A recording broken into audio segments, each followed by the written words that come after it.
You are huge. Do you want me to? Are you sure? I'm not. Am I too big? You're perfectly proportionate, Prism. Oh, why? Thank you. Hello, everybody. We are here, uh, for absolute fucking nonsensory.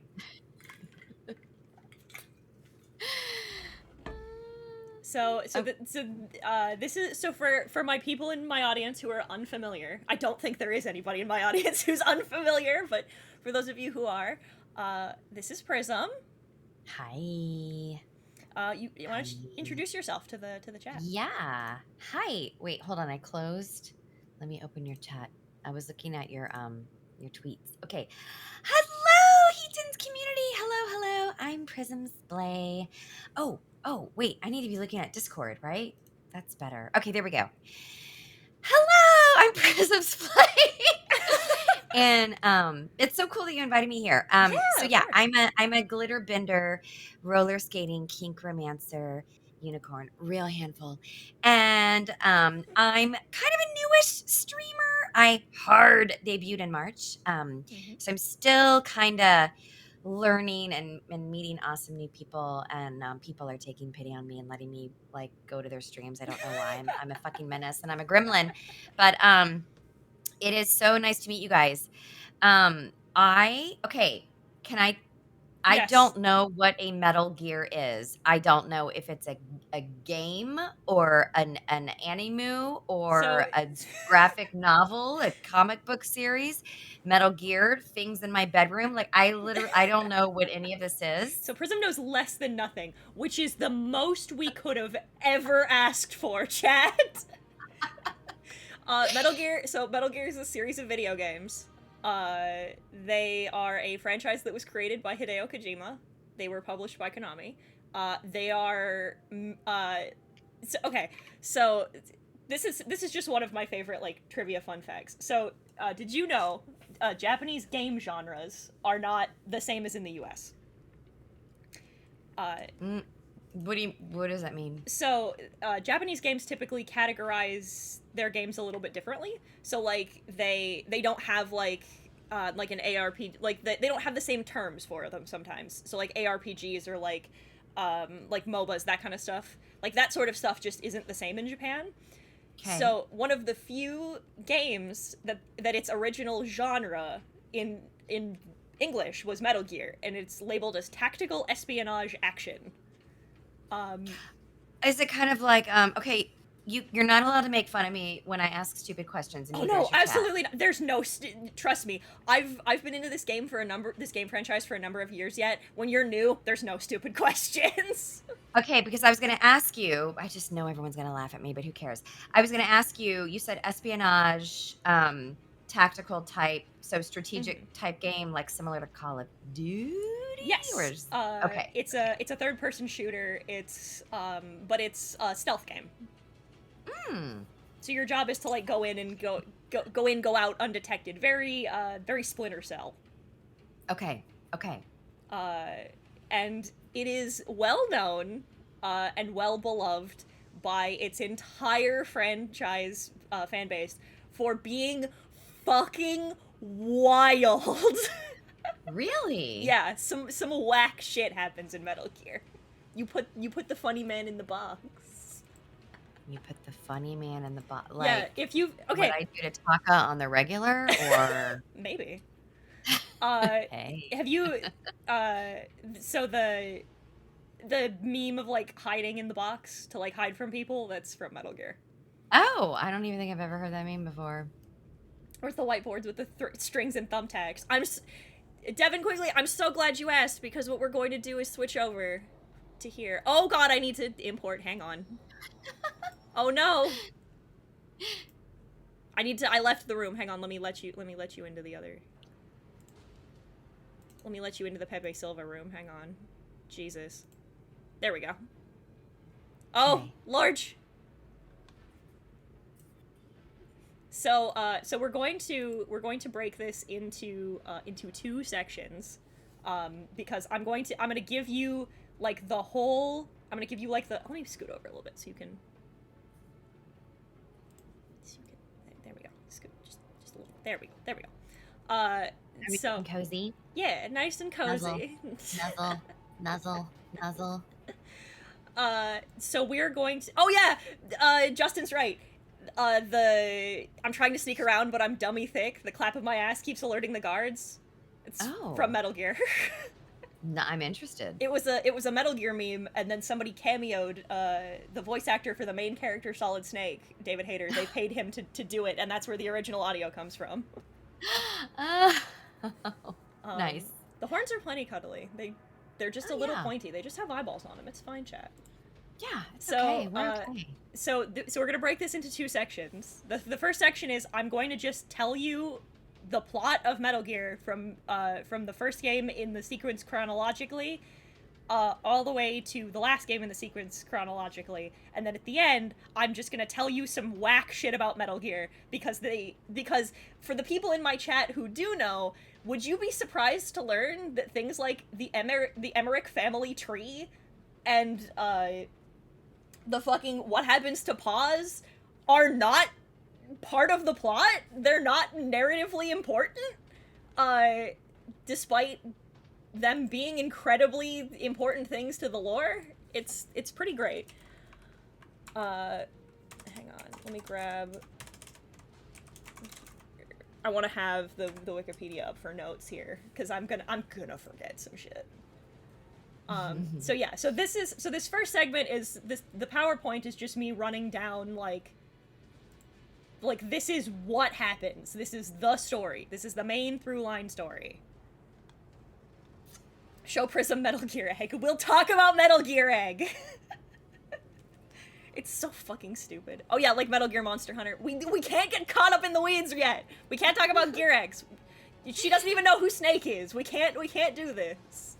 No, I know nothing. I know nothing. So, so the short summary, like the entire plot of Metal Gear, can be summed up very quickly and very effectively if you know how to do it.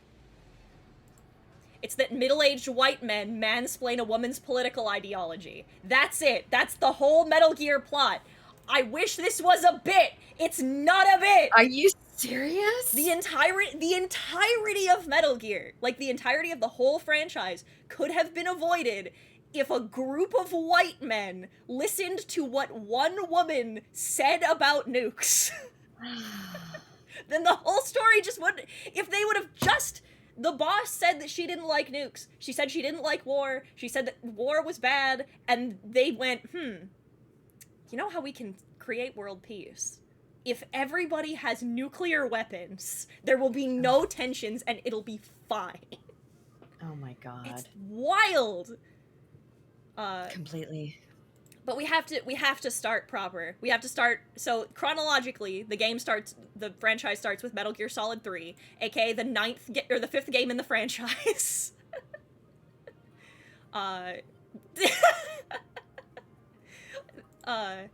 We start with our first protagonist. This is Snake number 1. This is Naked Snake, aka John. Wait. So hold on. You're not starting from the beginning? I'm confused. I am starting from the beginning. We're starting. You are. Okay. We're going down the like chronologically as events happen, as opposed to like release order. Because if we did it in release order, it'd be way more confusing. I'm doing this the least confusing way possible. Okay. So the first game, like narratively, is Metal Gear Solid 3. Okay. This is our first protagonist. This is Snake number 1. This is Naked Snake, aka John, aka Big Boss. Is he naked? He's not naked. He can. You can. There's a skin you can get where you can take all of his clothes off. Like all of them? Most of them. Like all of them? I'm sure there's a mod for that. Hey. If you want to see John Big Boss's balls, I'm sure somebody can set you up with that. I mean, it says Naked Snake, so you know. We have to listen. It's because we have to delineate between the snakes. Oh, good because point. there is more than one man who goes by Snake, and yes, it does get very confusing. Okay, got it. So we start our series in 1964. Snake Wait, is. go back. That was Mary Poppins. Yeah, I was. For people in chat who don't like have a concept of time, I've provided you an album of one of the most popular albums of the day and a movie, so you have some semblance of time. because we're gonna get wild. Wait till we get into the 2010s, dude. This is when this first came out, or this is when the story takes No, place? this game came out in when did this game come out? 2004. The story takes place in 1964. That's what I was asking. The story takes place. Story takes place in 1964. Okay. So Snake is sent by the U.S. government to Russia because there is a weapon called the Shagohod. They're supposed to go find it because it's this big tank. It's supposed to shoot nukes, and they can supposedly, if it's a tank that can do it, then they can shoot nukes from anywhere. So they're trying Everything makes me think of an innuendo. The Shagohod. Yeah, I know. Wait, it's gonna get worse. Don't worry. I promise you it's gonna get worse. Sorry. Okay, so tell me what this is again. So it's a tank. It's supposedly this big fancy tank that can launch nuclear weapons, but just like from the ground. The fucko hog. The fuck Dr. Crafty said. The fucko hog. So his group consists of Major Zero, who is totally not evil, I promise. Paramedic, who in this game literally is just living movie quotes. All of her codec calls are to be like, have you ever seen Godzilla? Yes. And the boss. Now we're talking. Who is the best. The boss is the best. She's one of the best characters in Metal Gear. I love her with all of my heart. But you see, the boss has decided that the United States is cringe. Mommy. Hi, boss. She's not wrong. The U.S. is fucking cringe. So she says the U.S. is cringe and Russia is based, so she's decided that she's going to defect to Russia. As you do. As one does. So she beats the shit out of Snake. So she beats the shit out of you and then proceeds to give all of the information over to this guy, Colonel Volgin, aka Thunderbolt, aka the Man on Fire. He's hot too. Well, we know two things about him from the get-go. It's that he's bisexual and that he has lightning powers. I bet he does. He shoots lightning out of his fingertips. He just sort of does have this power. Don't worry about it. We don't know why. Canonically in the lore, he was just born with the ability to do it. He just sort of can. Okay. So this is the Shagohod. So he gets a hold of it, thanks to the boss. And they launch a nuke, and they nuke an entire town in Russia, and it goes really bad. You almost die, except for the part where you don't. How do you avoid the radiation fallout? So eventually you get sent back to... Eventually you just get sent back to Russia. For Russia 2 Electric Boogaloo, because they decided you didn't fuck up bad enough the first time, so you get to unfuck the situation. You are sent, so he's sent there to go and meet up with a spy named Adam, but he does not meet Adam. He meets Eva. It's another Eva, hottie, who is not suspicious. It's totally not suspicious that she's here instead of the guy you're supposed to meet. Hi, Eva. Oh wait, wait for later. She gets milfier. Oh, sounds good. I'm down. We also meet up with, this is where we first encounter Ocelot. For those of you in chat who are familiar with our boy, our man, our guy, our boy, this is Ocelot. This is the first time you've seen him. Ocelots are so cute. He is a cute boy. He's very funny.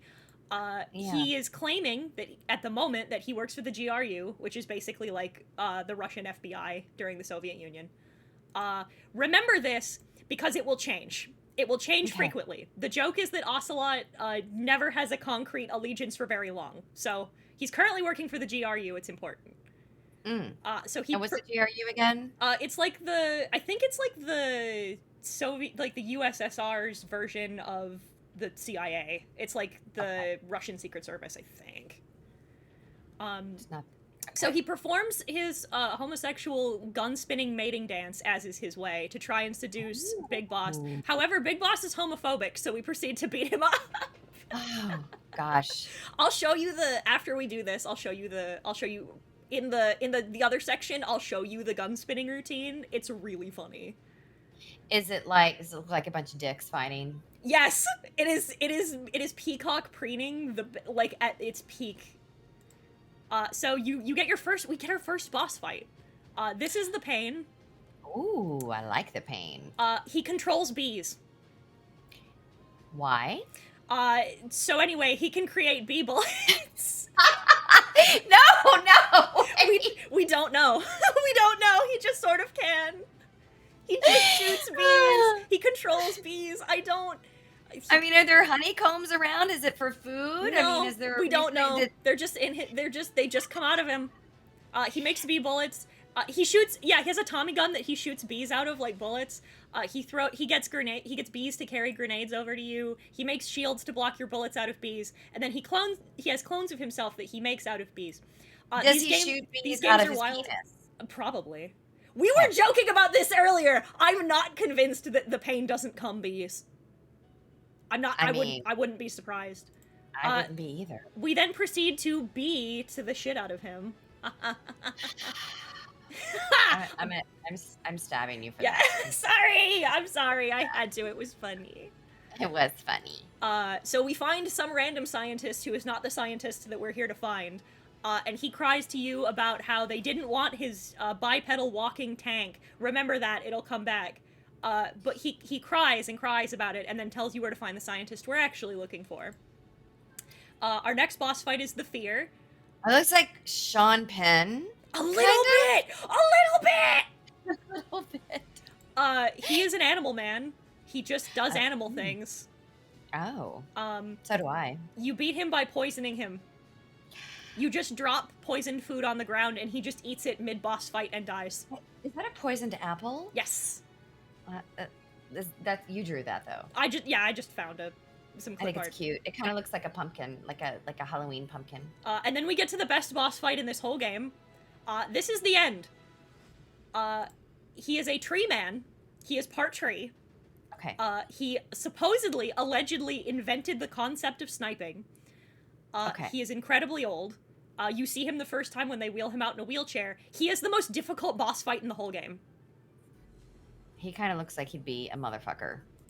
He requires skill, cunning, and patience in order for you to beat him in a one-on-one sniper duel. Or you can just turn the PlayStation 2 off for a week and come back and he will have died of old age. Are you serious? I am not kidding. That is a way for you to beat him. That was so perfect. I knew it, because it's everybody's like, that's not true. You're making that up. No, I'm not. That's how you do it. You turn the console off for a week, and you come back and there's a cutscene where he just has a heart attack and dies. How is that beating the boss? You can beat him in a sniper battle, or you can cheat. Oh my god, that's hilarious. Kojima does this a lot, where there's usually a funny way to beat a boss. You can do it the cool way or the funny way, but this is my favorite. We fight the Fury. Ooh. He is a pyromaniac astronaut. He's a hottie. Because he was a cosmonaut for the Russians, and then when they dropped him back into the atmosphere, he lit on fire. And so he's just kind of been on fire ever since. When you beat him, he slams himself into the roof of the tunnel you fight him in. For reasons, I guess. I don't know. This game's real weird. So finally you find the Russian scientist that you were looking for, but it was a trap. It was a trap the whole time. And Volgin proceeds to kidnap you. Ocelot tortures you for a little bit, and it's real gay. It's real. Frequently people will tell you that there are no homosexuals in Metal Gear, and those people will be wrong. Oh yeah, this totally has gay vibes. Oh I'm god, yeah. Just wait until you see some of the clips I'll show you. Okay. But you lose the eye, and that's how we get to the eye patch. Eye patches are hot. It's true. So Volgin finds out that Eva's the spy, because Eva's not a very good spy. They bang. And then this happens. Okay, so they monologue about this group called the Philosophers for a little bit, who will never be important again. This is not a bit. Like, they never come back into the story. But supposedly they are a group of, like, a dozen people who, like, run the world, and have been running the world for, like, decades. Okay. Huh? Say psych. No. No, they're never important again. But the whole plot of this game is that, Volgin wants this thing called the Philosopher's Legacy, which is this thing of microfilm that is literally just contains $100 billion. On microfilm? It's like it's so that you can like get because it's being held a bunch of different places. It's been like disseminated across the world, I guess. Okay. So you beat the shit out of him. Sure. And then he gets in the tank, he gets in the Shagohod, and you have to run away from him on a motorcycle, and the fight's real cool. And then he gets hit by lightning. Oh. The other, yeah, by this guy, right? No, Volgan just, yeah, he tries to make himself stronger by, like, channeling a bunch of stuff, but he gets hit by lightning and totally dies. He totally for sure dies. He's totally dead, I promise. Wait. The lightning guy dies, or the lightning guy the lightning guy dies. The other guy? The lightning guy totally dies. He totally How does the accidentally lightning guy die? So anyway, What? No, how does he die? Don't worry, we'll come back to that. So Snake and Eva bail out, but they get stopped by the boss. And so this fight between Snake and the boss is like one of the most beautiful fights in video games. It's truly heartbreaking. It's a man facing off against his mother figure and having no other choice but to kill her in order to succeed the mission. It's absolutely beautiful. It's artwork. Oh. So then immediately afterwards, you and Ava fuck. Excellent. So he fucks Eva, but in the morning, there is a note. Uh-oh. And she is gone. Well, it turns... Oh god, hang on. Thank you for the follow! We get to switch to the next PowerPoint. Immediately after, there is a note. Well, you see, Eva was in fact mad suspicious the whole time, because she's working for China. She stole she slept with you to steal the philosopher's legacy, so she just pinched it and fucked off. Okay. So she had a plan. She had a plan. She had a plan and she super executed it. Also, she tells us that the boss never defected at all. She was in fact a double agent, and because you fucked up the mission so bad, she had to pretend to defect in order to not fuck it up, and so the government used her as a scapegoat and proceeded to blame and villainize a woman who actually for real did nothing wrong. So your entire imagine that. So your entire mission was pointless, and you killed your mentor for no reason. Oh, that's horrifying. But you're the hero now, I guess. You're an American hero. They give you a bunch of medals, and it's really cool, and they celebrate how cool you are, despite the fact that everything that you just did is emotionally and traumatizing. Okay. But you're the hero now. You get a call at the end of the game where Ocelot was never working for the GRU. He was working for the FBI the whole time. He was in fact Adam, the man you were supposed to meet at the beginning, but you were intercepted by Eva. It's why you met him in the exact same place. Okay. He double-crossed them. You're gonna want to keep track of this. It's gonna keep happening.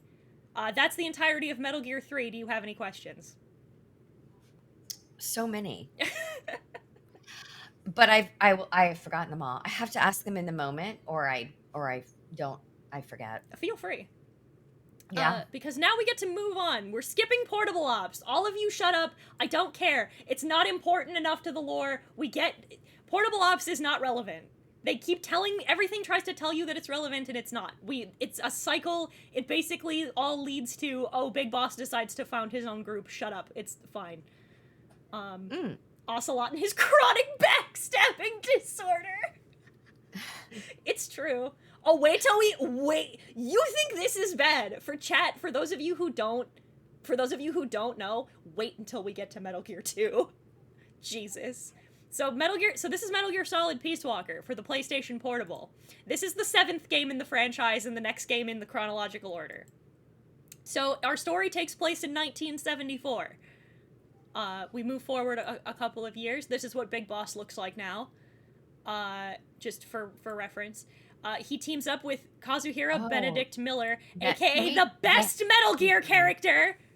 The hair is a little concerning. Oh wait, this man gets 10 times hotter when his life falls apart. Oh good, okay, thank goodness. Have you brought up how big... Susie, I swear to God, I'll kill you. I'll kill you dead. I hate you, Susie Doodletones. You shut up. We'll talk about it later. Susie Doodletones. Doodle don't. More like Doodle don't. Don't But Metal Gear's the best Metal Gear character. Don't at me. I will block you. Oh no. I love him so much. So the two of them get together after Do after they bang? Do they bang? they do in Peace Walker. So for those of okay, quick aside, for those of you who don't know, in Peace Walker, you have like sort of like vague dating simulator options, kinda, and one of them is Miller, and you fuck in the box. That's great. It's a thing that happens. You can fight me. Everyone's like, oh, there's no Mm-hmm. gay shit in Metal Gear. Shut up. But the two of them band together after an ordeal I will explain to you later because how he gets Kaz to join him is a lot and it's not relevant to the plot. We're moving forward. And they form this thing called Militari Sans Frontières, which basically which means Parlez-vous français, Hiten? a little bit. But Ooh, which means pretty. militaries without borders, which is like doctors without borders but for guns. It's basically the idea that they're basically just mercenaries. We'll just call it MSF for the future. So he gets approached. Thank you for the follow. So he gets approached by Dr. Ramon, who claims to be from, and I quote, the Peace University. Would such a thing exist? That would be ridiculous and cool. It'd sure be nice. So Dr. Ramon from the Peace University approaches him and says, "Hey, there's some shit going down in Costa Rica. You should go do something about that." And he says, "No, fuck off, go away." But his assistant, Paz Ortega, proceeds to emotionally blackmail him by playing an audio clip of the boss and guilts him into going. Bad things I love happen that Paz Ortega is so white and blonde and green-eyed. Don't worry about it. Okay. But bad things happen to Paz. I wouldn't get too attached to her. Okay. Paz Ortega. So Big Boss goes looking to see if there's maybe possibly nukes, because it's always nukes. Nukes are literally the main conflict in every single Metal Gear. And we bump into this man, who is a mad scientist monologuing about nukes. I fuck you not. His name is Hot Coldman.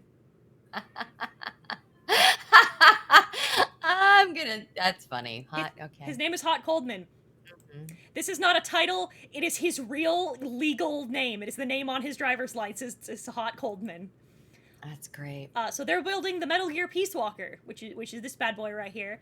I knew someone one time. Their name was Gladstone. Their first name was Gladstone. Their first I don't remember their last name. Yeah, their first name was Jesus. Gladstone. I don't remember their last name, but they were Gladstone. Kojima does this a lot.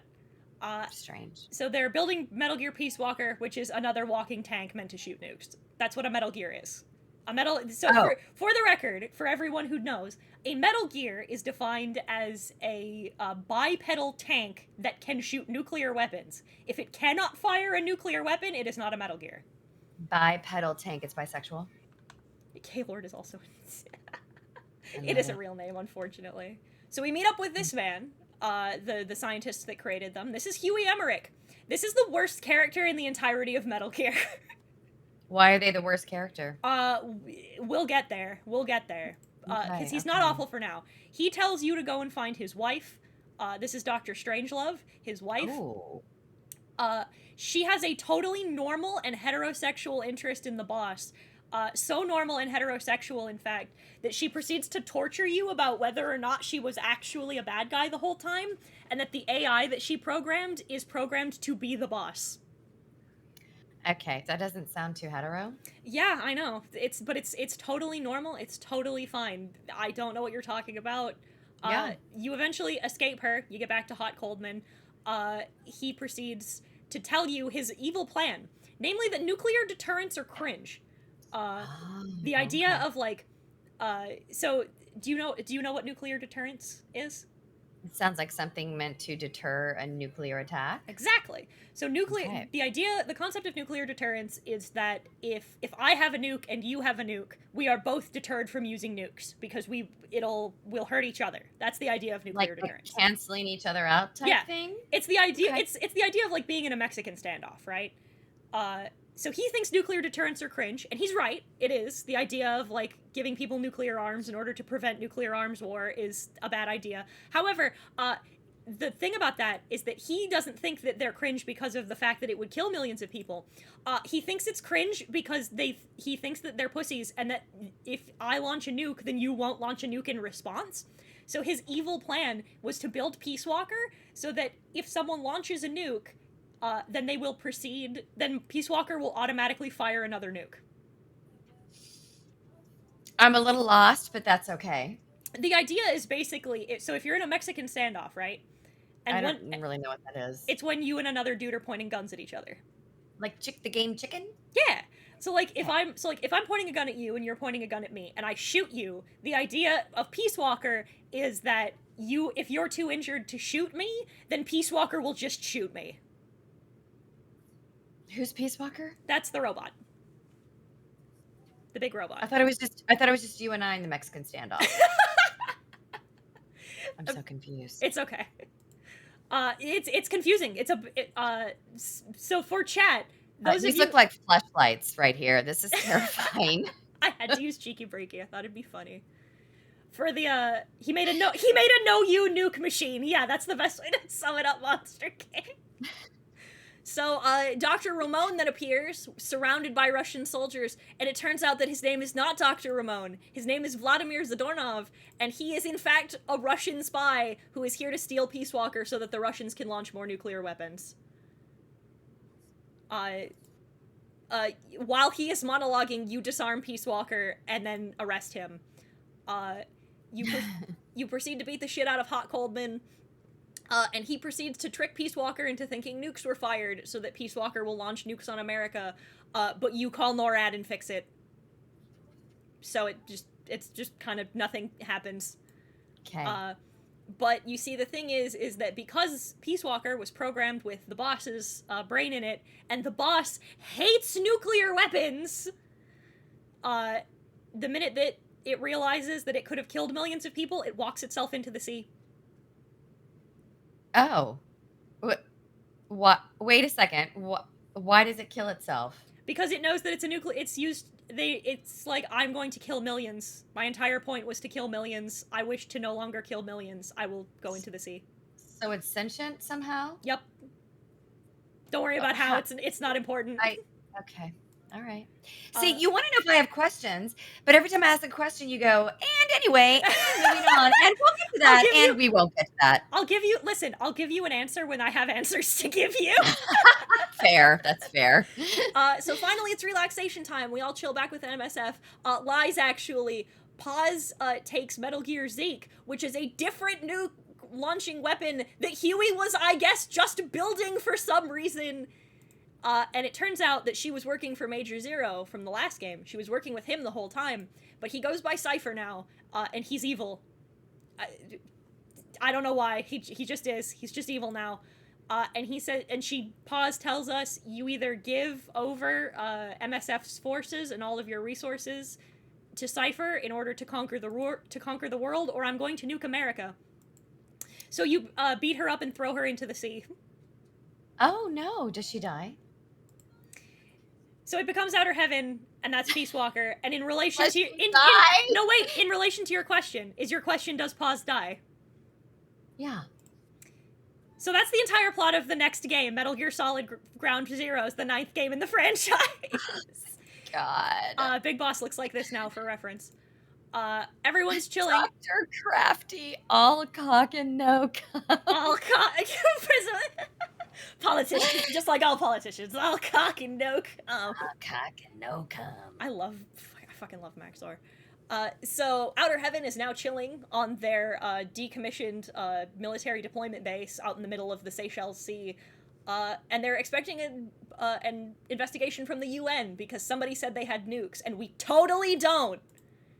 But while we're having this investigation, we find out about Paz, that Paz is alive! And that she's been captured, and that one of the kids who lives on base that was not important until now, named Chico, is also alive, and has also been captured because he went to go and rescue her. Where did Chico come from? He was in Peace Walker, but he's not important. He's just the main reason we go, so it's important to mention him. So as we are arriving on the island, this mysterious group known as XOF proceeds to leave the island, and that's sure weird. I wonder if that'll come back later. We find Chico. He tells us that Paz is totally dead. We reconfirm with Miller over the radio, who tells us Chico is stupid and that she's alive and on the island. We do in fact find Paz. We evac her out. We get in the helicopter, and she tells us that there is a bomb that has been surgically implanted inside of her. What? Which organ? Her uterus. Oh no. No. Yup. I mean, I don't want to think about how that got there. That's horrible. Surgically, they cut her open. They wouldn't have had to. They wouldn't have had to, but would you have rather they inserted it non-surgically? That's what I was referring to. That's what I thought you were saying, No. and I was saying that that's absolutely horrifying. No, surgically they inserted it, but it's still bad. Of course it is. It's terrible. Okay. Yeah. So there's a bomb in her, but it's okay. They get it out. They get it out of her, and it's fine. We get back to Mother Base, and Mother Base is on fire. It is on fire, currently being bombed. We pick up Miller, who tells us that it was in fact that weird mysterious group, XOF, that just bombed Mother Base for no reason. And then as we're evacing, Paz tells us there's another bomb. And the helicopter blows up. I guess that's where it was. There's only 3 known survivors, aka Big Boss, Miller, and Huey. It's believed everyone else on the helicopter died. We find out from audio logs later that Huey is the one who pushed for the UN investigation, which is important later. And that while he was claiming we didn't have nukes, he was building Zeke a second time and was planning on hiding it at the bottom of the ocean. From the United Nations. Which was totally not going to cause an international incident whatsoever. Why didn't she say there was 2 of them? Because she didn't know. Anyway, this is not suspicious. You should not focus on this. It's totally fine. That's ground zeros. We move into Metal Gear Solid 5, The Phantom Pain, the game I was playing this afternoon. This is the 10th game in the franchise. This is also the most recent game to come out.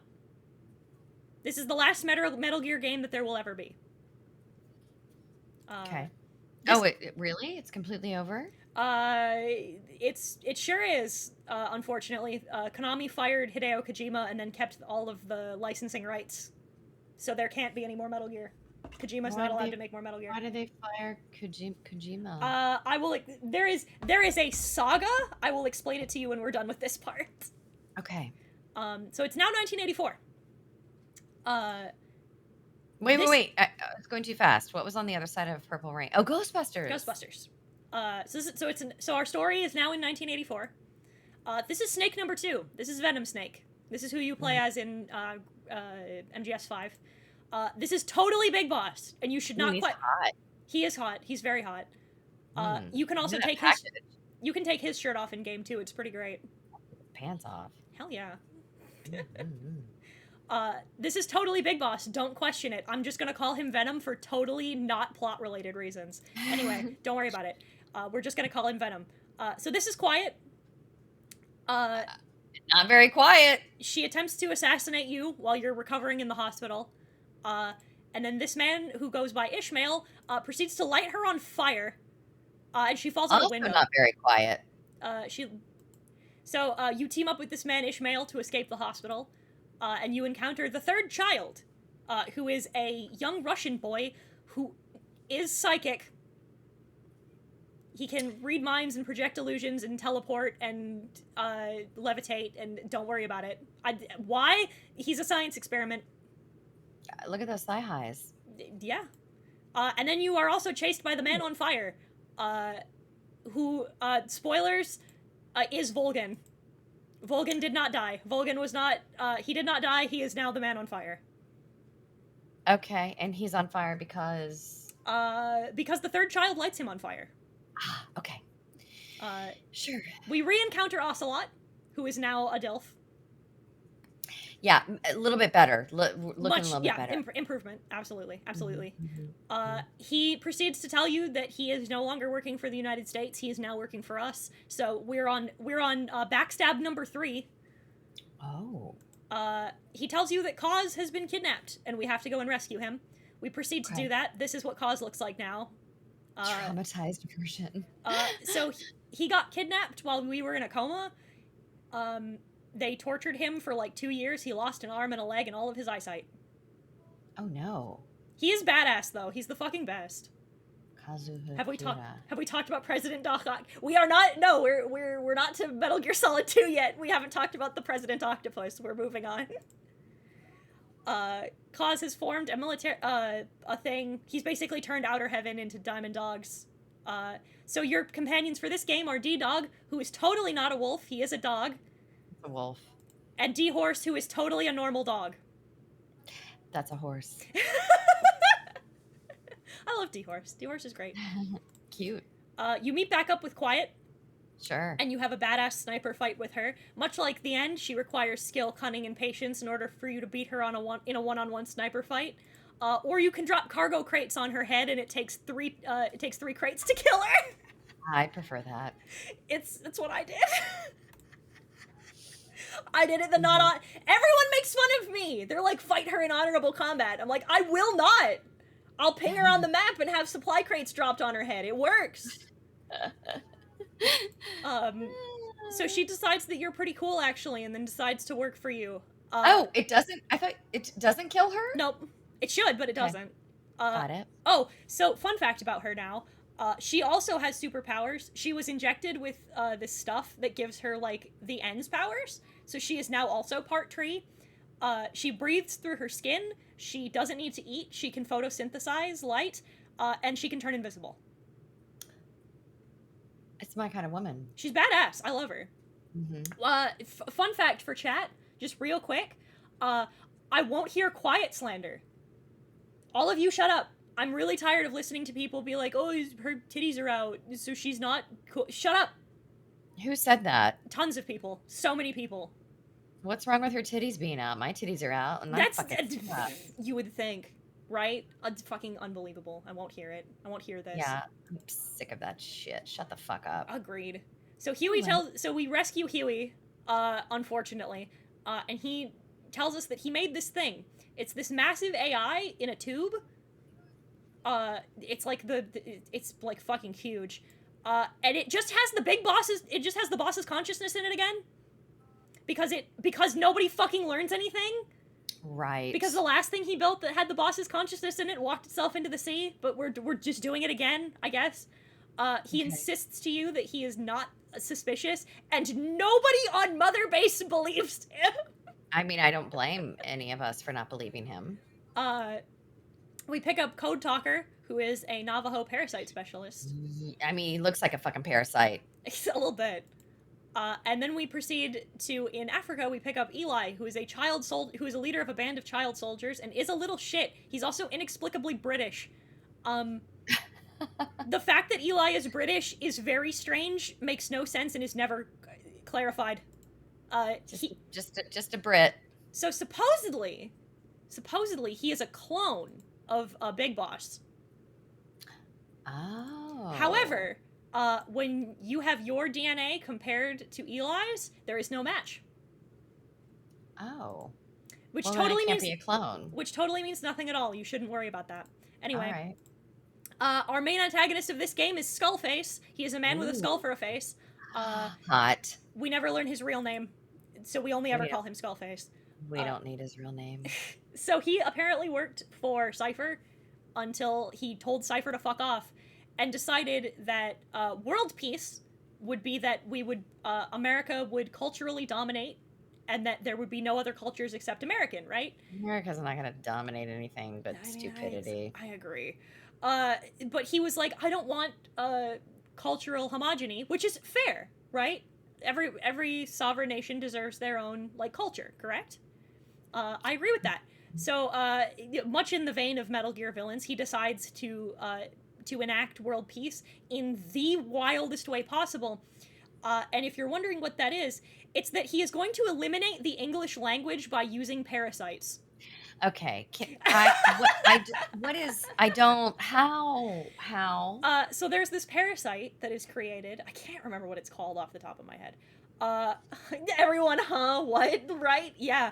So there is a parasite that lodges itself in your throat, and it only wakes up and only activates when it senses your vocal cords moving in such a way that stimulates English. And then it kills you. That's horrifying. Yeah, it's really fucked up. You would think that he would do this in a totally normal way, but we have nothing but Bond villains in this house, I guess. I mean, that's pretty Bondy. So yeah, so the plan is that he's going to use parasites to eliminate the English language and also nukes. So what language would you speak if your English was eliminated from your... Anything else. So there's multiple... Italian? French? Yeah, there's multiple strains of the parasite. But the one that he plans to unleash is the English one, because most of the world speaks English. Oh, and does he hate most of the world? Yes. I mean, there's a little bit of logic there. I mean, listen, I'm not... my favorite part about Metal Gear villains is, like, they start off making sense. Like Skullface is like, oh, well, we don't want everything to become an American homogeny. Independent cultures are more important than just us Americanizing and turning into one culture. I'm like, I agree. That's right. That's a good idea. So I'm going to do this by lodging weird worms in your throat that kill you when you speak English. It's so revolting. Yeah, it's not great. No. But it's also nukes because it's always nukes. There's also this giant robot. It's called Sahelanthropus. It is not a Metal Gear. Everyone keeps calling it a Metal Gear. It's not. It can't shoot nukes. I mean, it's gears and metal. Yeah. But not the Metal Gear. Because there's also always giant robots. Oh yeah, by the way, this robot is 4 stories tall on its back feet, and it has a railgun for a penis. As you do. As one does. It shoots you with its railgun penis during the boss fight. It's really funny. Fucking brief aside, Kaz radios you while you're fighting and is like, you have to end this fight quickly, boss, because we can't draw attention. The world can't see Sahelanthropus. And I'm like, I'm in the middle of the Afghanistan desert. The only thing you can see for miles is Sahelanthropus. What are you talking about? Motherfuckers who are gonna see it have seen it. It's there. Because it's also always a giant robot. So now he doesn't want the robot to be piloted by AI because he doesn't trust AI. Justifiably so. It didn't work well the last time, right? No. So he's going to trust this small traumatized child to choose who pilots it telepathically. Who sets people on fire? Did we forget about that? Who does set people on fire, which is a mistake. Of course it is. Because then the third child proceeds to turn the robot on him immediately, and he gets his ass beat. There is an absolutely amazing, poignant scene where Miller finally gets the opportunity to have his revenge, and he holds Skullface, who is bleeding and in pain on the ground at shotgun point, and he tosses the gun aside, and he says, "It's not worth it. It is more satisfying to me to see you bleed out and die than for me to kill you myself." And it's beautiful. It's an absolutely gorgeous, poignant moment. And then Huey fucking ruins it by grabbing the shotgun and shooting him in the face. Huey, go to hell. Because Huey fucking sucks. Yeah. So we decide that we will take the giant 4-storied robot with the railgun for a penis, because nothing about that will go wrong. What is this out? I thought this was like a helmet. What is this over here out to the side? The ball on the shoulder? Yes. I don't know. I think it has rockets in it. If I'm remembering the boss fight correctly. But it does immediately go wrong, because the third child then decides to bond with Eli and lets Eli pilot the robot, and then they steal the robot and fuck off. Now, see, you want to... Peace out, man. You want to know something funny? Yes. That's the end of that plot line. The robot's just gone. Because they didn't let him finish the game. There was going to be a whole third act where you fought Eli and the child soldiers to reclaim the robot, but they cut the game short. But the company cut the game short and didn't let Kojima finish it. So this is just over. This plot thread is just gone. Oh my god. Interesting. We then proceed into mission 43. So your men catch the parasite, and you have to kill them. This is one of my favorite scenes in video games, because you have to walk through this area, and your men know that they are going to die, and that there's nothing they can do about it, and that they cannot see the surface, because if they die, and like seagulls and like the seafaring scavengers pick up their bodies and take it to shore, that it will infect countless people and they will die. So they know that they have to sit in this bunker and just wait for you to kill them and then burn their bodies. That's It's really incredible. upsetting. It's really sad. It's actually there's a moment in this that's absolutely heartbreaking where your men see you coming and they salute you and they just kind of Is this a horn? It is a horn. It's a piece of helicopter shrapnel that gets stuck in his head. All right, it's not quite a horn. Well, they call it a horn the whole game. Okay, but no. No, it's just a metaphor.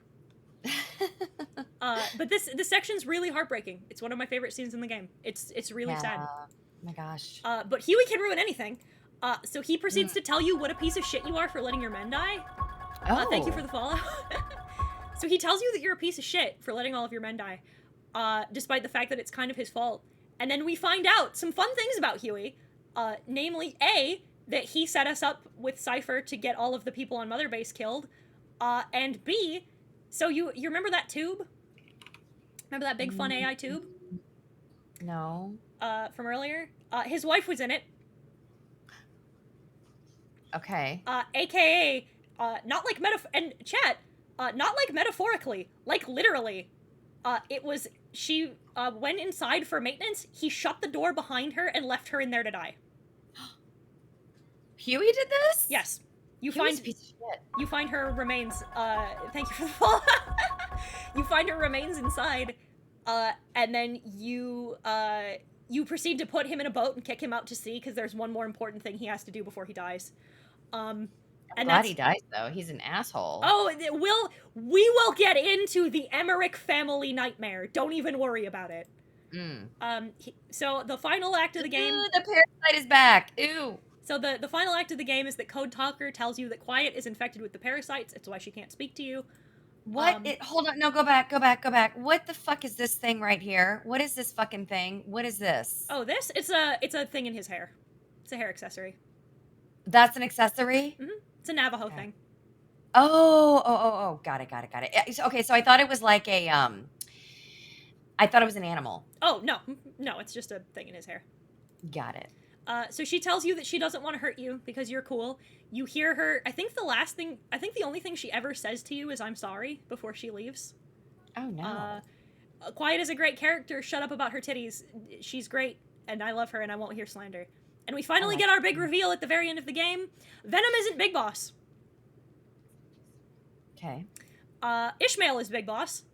Okay. So what happened was, they cloned Big Boss. That's how we got Eli. So Eli is in fact Big Boss's clone. Venom is the medic who was in the helicopter with you when it exploded. They proceeded to give him facial surgery and then brainwash him into thinking he was Big Boss. That's complicated. It's incredibly complicated, and you want to know the best part? Yes. It ties up a singular plot hole from a game from the 80s. Are you going to tell me which game? Yes. Okay. I think it's actually the next ones in the sequence here. Miller says that he hates Big Boss, justifiably so. He did kind of leave him out to die.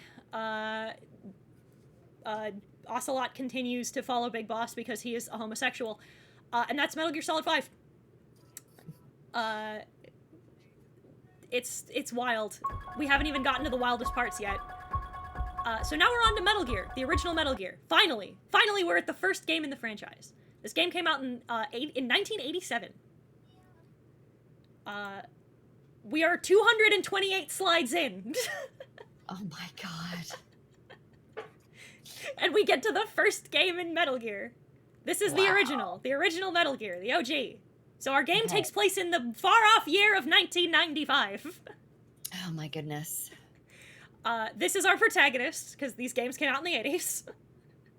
So this is Snake number 3. This is Solid Snake. This is David. This is the Snake. For those of you who know, like, Snake from Smash Brothers, this is Solid Snake. This is our boy. He is our protagonist for the rest of the franchise. He is told to go to South Africa to recover this guy named Gray Fox, who is somebody in his unit who has been kidnapped.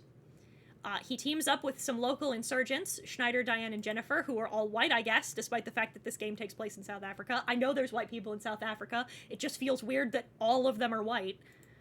Yeah. And we finally find the titular Metal Gear. Titular. The Metal Gear. This is it. It's titular. Titular. Mm. You meet up with Dr. Petrovich and his daughter Ellen, who are the creators of Metal Gear. Are you sensing a pattern? Are you sensing a pattern of we find the giant robot, we find the scientists who make the giant robot, we beat the giant robot? Or we beat the giant scientist. It's true. Snake starts to think that something's weird. It sure is weird that all of the enemies know where he is and know what his patterns are and his movements and are ready for him. It's almost like this is a video game.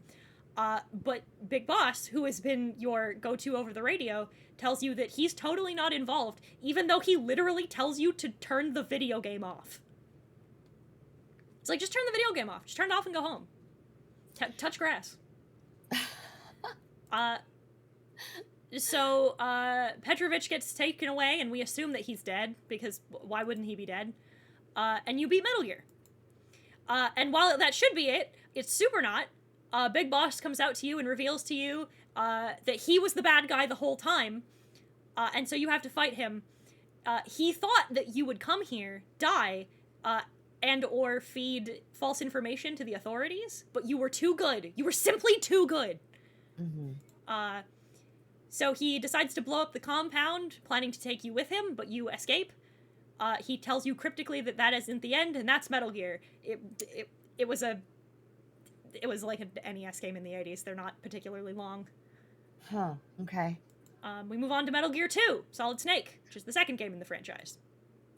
The game takes place in 1999. Aww, my loneliness is killing me, and I...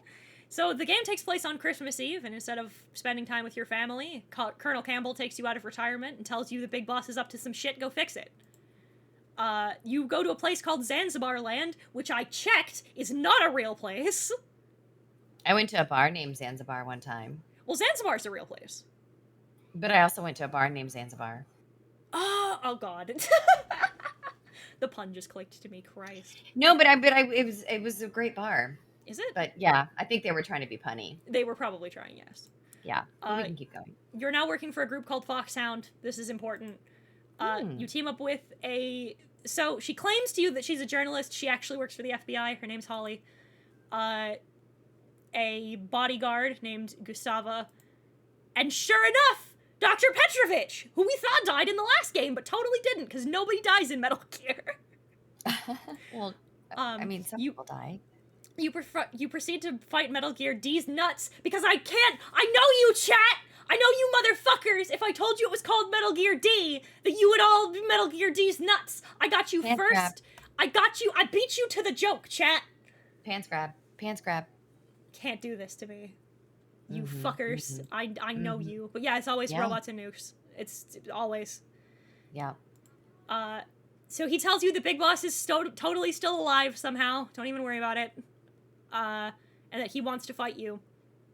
Gustava gets hit with a rocket and dies.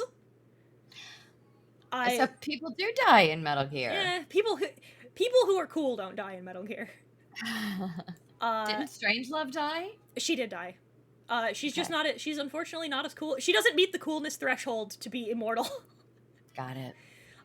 We find out that Gray Fox is totally evil somehow.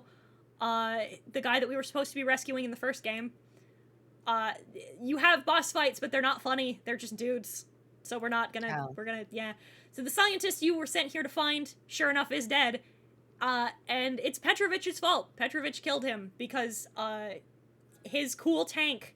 People didn't want your life-saving medical tech. They didn't want my nukes. So nukes it is! You beat the shit out of him. Of course. Get fucked. Gray Fox proceeds to try and fight you in Metal Gear D.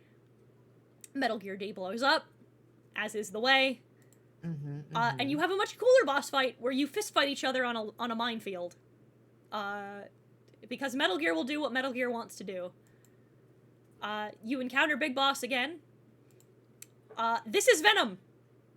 This is not actually Big Boss. Uh, Now you were calling another character Venom, yes, the main character from MGS5 is Venom. but this is a different Venom. This is, you remember how I told you that him being like a brainwashed body double for Big Boss was going to come back? Yes. This is why. Okay. It's to fill in the plot hole for this game, because Big Boss is supposed to be dead. And the whole plot is that in this game he's alive twice. You kill him at the end of this game, but Big Boss shows up later, and they're like, "How did he survive a third time?" He didn't. It was a body double that time. Don't worry about it. And I see your chat is asking the same question because right when you started to explain that to me, your channel was hit with fucking ads. Oh yeah, God. Yeah. I thought Venom was the big boss from Metal Gear 1. He is. He just didn't die the first time. Mm-hmm. It's wild. Metal Gear's wild. You fight him with an aerosol can and a lighter. As you do. And you win, and that's Metal Gear. That's Metal Gear 2. Okay. We're on Metal Gear Solid now. I think are we about halfway through the franchise? Let me double check my notes.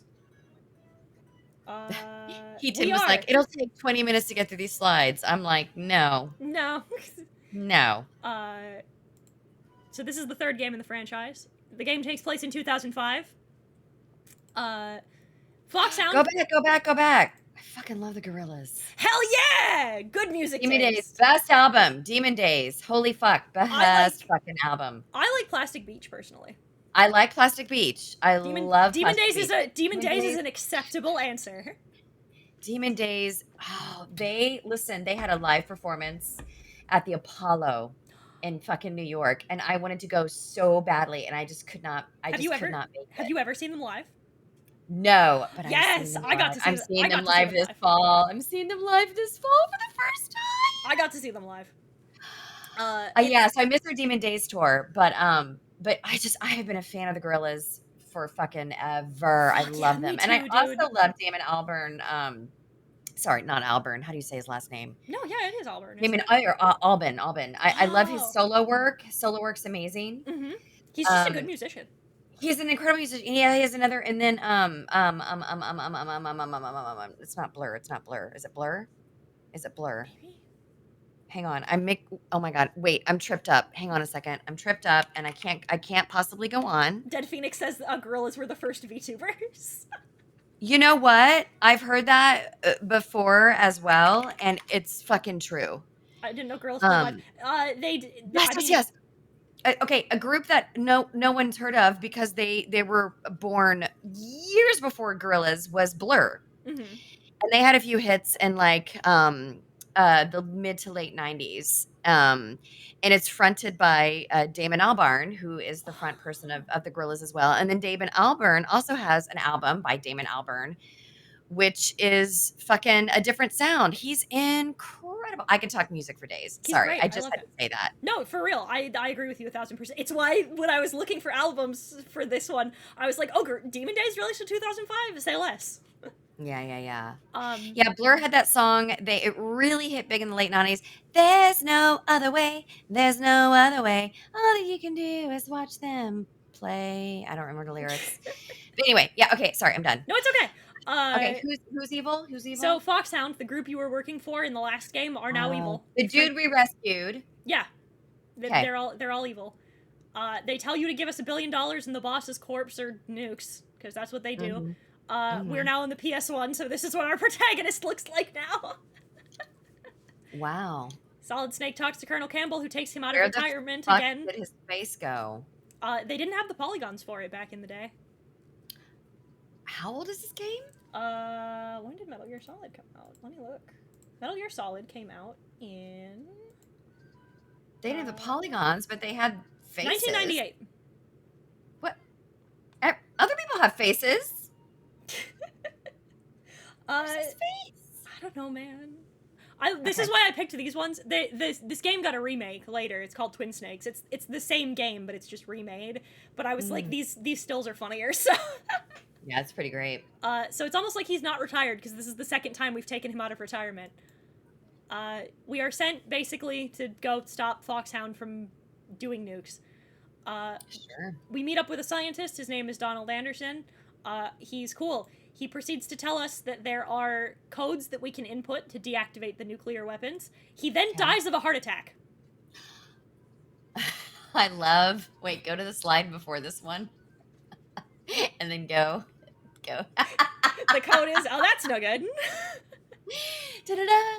I made sure that the slides were funny. We then meet up with Meryl, who is another one of the best Metal Gear women. I fucking love Meryl. Meryl's great. Green.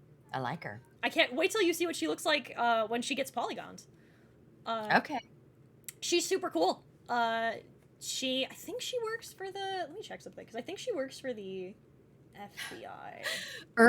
He dies on the toilet. Are you making that up? No, he dies shitting his ass apart. What? Yeah. He shits so hard he has a heart attack. Okay. That's not a joke. That's true. Fucking terrible. Metal Gear's wild, man. I don't know what to tell you. It is fucking wild. What does Meryl work for? This stream is fucking wild, Susie says. Oh yeah, she works for Arms Tech, so she works for the government too. It's fine. Oh, Justin, I'm gonna bonk you for that very bad pun. It's just a blur from. Oh, shut up. So we have Ocelot again, who is still alive somehow. It is around. He's an old man. We proceed to deal with him, and it turns out that now he's working for Foxhound. We are on. He is now quadruple crossed. A cyborg ninja. All right, I'm interested. I want you to process these words. A cyborg ninja shows up out of nowhere and cuts his hand off and then leaves. Okay, I'm going to ask why and how and all those things. How I don't remember. That one there is an answer as to how, but why is because he is on our side. He's cool. I want him to be under me. He's hot. He's pretty great. We see him again later. He just shows up. He's mysterious for now. We meet up with the other person who has the nuclear codes, and he also has a heart attack and dies. Bong. Bong. On the toilet? No, not on the toilet that time. Okay. We meet up with Meryl again, who tells us that she'll give us that she has codes, that she's gotten both codes, so she can help us stop them. But we have to find the scientist again because Metal Gear is a game of find the scientist, stop the robot. And you get a random message over your comms that tells you to watch out for tanks. We don't know who this is. It is mysterious. We then fight our first boss fight. This is Vulcan Raven. This is an Inuit shaman with a minigun. That's a minigun. Yep. That doesn't look like a minigun. It's a chain gun, like a Gatling gun. Same thing. It's huge. It is huge. Why is it called minigun? I don't know. Okay. That one I can't tell you. I don't know why they're called miniguns. That's okay. But he does have like shaman powers. Like I think he talks to ravens. All right. He is half Inuit, half like Alaskan native, I think they say. Okay. Okay. So you fight. Metal Gear's back on its stupid boss fight bullshit. We're back to when all of the bosses are weird. We beat him. We move on. We find Otacon, aka Hal Emmerich, aka Brooke's favorite character in Metal Gear. Otacon. I love Otacon. This is how Snake meets the love of his life, with Otacon sitting in a corner pissing his pants. Sure. Like really, like for real, like actually in game, Otacon pisses his pants. This is how we meet. This is how we meet the boy. You cannot at me that they're not gay. These two men. Spoilers for the end of Metal Gear as a narrative concept. Did you know that these two men live together and then raise a kid together? It sounds like they're married. It does sound like they're married, but again, there are dude bros in this fan base who insist there's no queer overtones in Metal Gear. None. No, that doesn't make any sense. No, I know it doesn't, but... Shut up, dude bros. Agreed. So we find our cyborg ninja again. It looks like a leotard. It's a full bodysuit. And spoilers, it's Gray Fox again. Are you serious? Yeah, it's Gray Fox a third time. I'm just gonna nuzzle for a second. You can keep talking. Nuzzle the titty. Awesome. Because once again, nobody who's cool dies in Metal Gear. Not for long. Poke him in the middle of the man boobies. Sorry, violating TOS right now. This is all right. Hal says that he'll help you. He'll do his best. He can't fight you. He can't fight with you because he's a nerd. But Meryl finds you, and starts to hit on you weirdly, and it turns out she was possessed!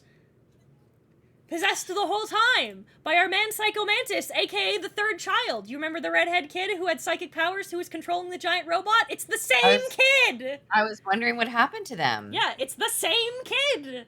Oh ho! He returns! So, he reads your memory card. Is it in my uterus? No. I'm done. I mean, there's a lot of things going on in uteri, so I just... No, that's the only time something like that happens. Okay. So he reads your memory card. If you've ever heard the, like, so you like to play Castlevania, that's from this as well. He'll read your PlayStation memory card. And so, like, if you, for example, if you have, like, a Castlevania save file, he will say, like, so it seems you like to play Castlevania. It was super scary back in the day, because it's like, how did you know that? He reads your memory card, which is really cool. He's also like, I am telekinetic. I can make things move, and he makes your controller vibrate. It's not all he makes vibrates. Oh, whoops, that's the end of that PowerPoint. Because like I told you, they loop back around. So apparently we have someone's husband coming up. Who's? Let me see. Okay, I'm trying to find the comment. Prism, I hope you love my husband when we get to... Oh, God. If you're talking about Liquid, I'm going to throw you into the sea. Oh, my God. Liquid's Just like the robot. Directly into the ocean. Give you the Peace Walker treatment. So you beat him.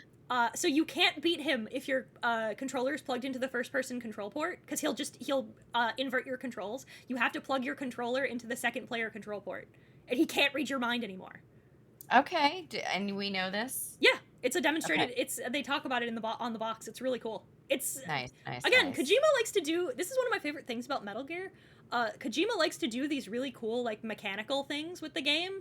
So there's always like a fun mechanics twist, like turning the game off and coming back to it, or like using a mechanic to drop things on a person instead. Like there's always a cool way. There's always one boss you can beat in a cool way.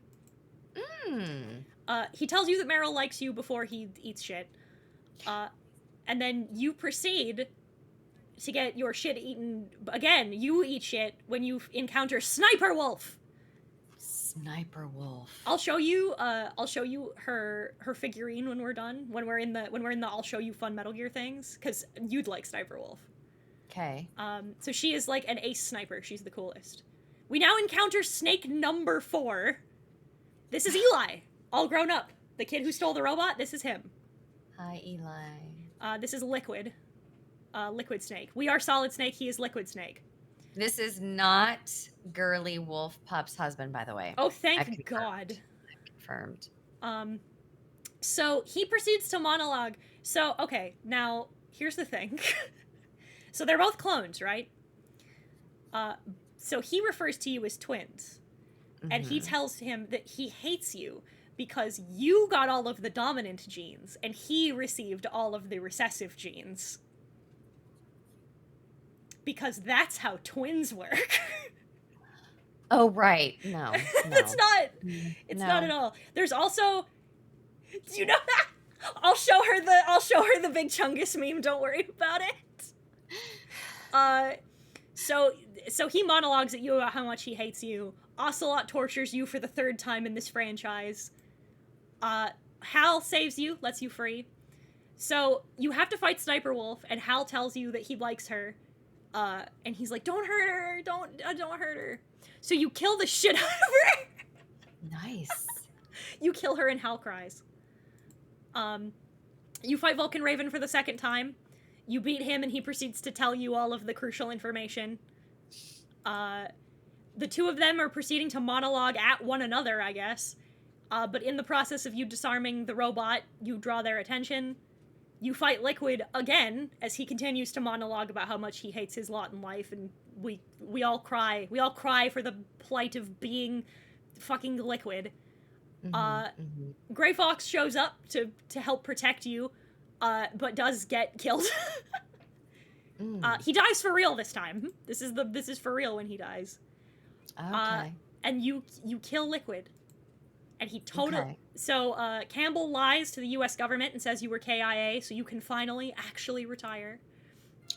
And sure Oh. enough, because it wouldn't be Metal Gear without it, the end of the game, Ocelot calls the president. It turns out he was working for the FBI all along. He is like now a quintuple agent. Okay. That's Metal Gear Solid. We're now on to Metal Gear Solid 2. Oh, I gotta pee. Go for it. Okay. Because we've got this one and then one more and then we're done with the timeline.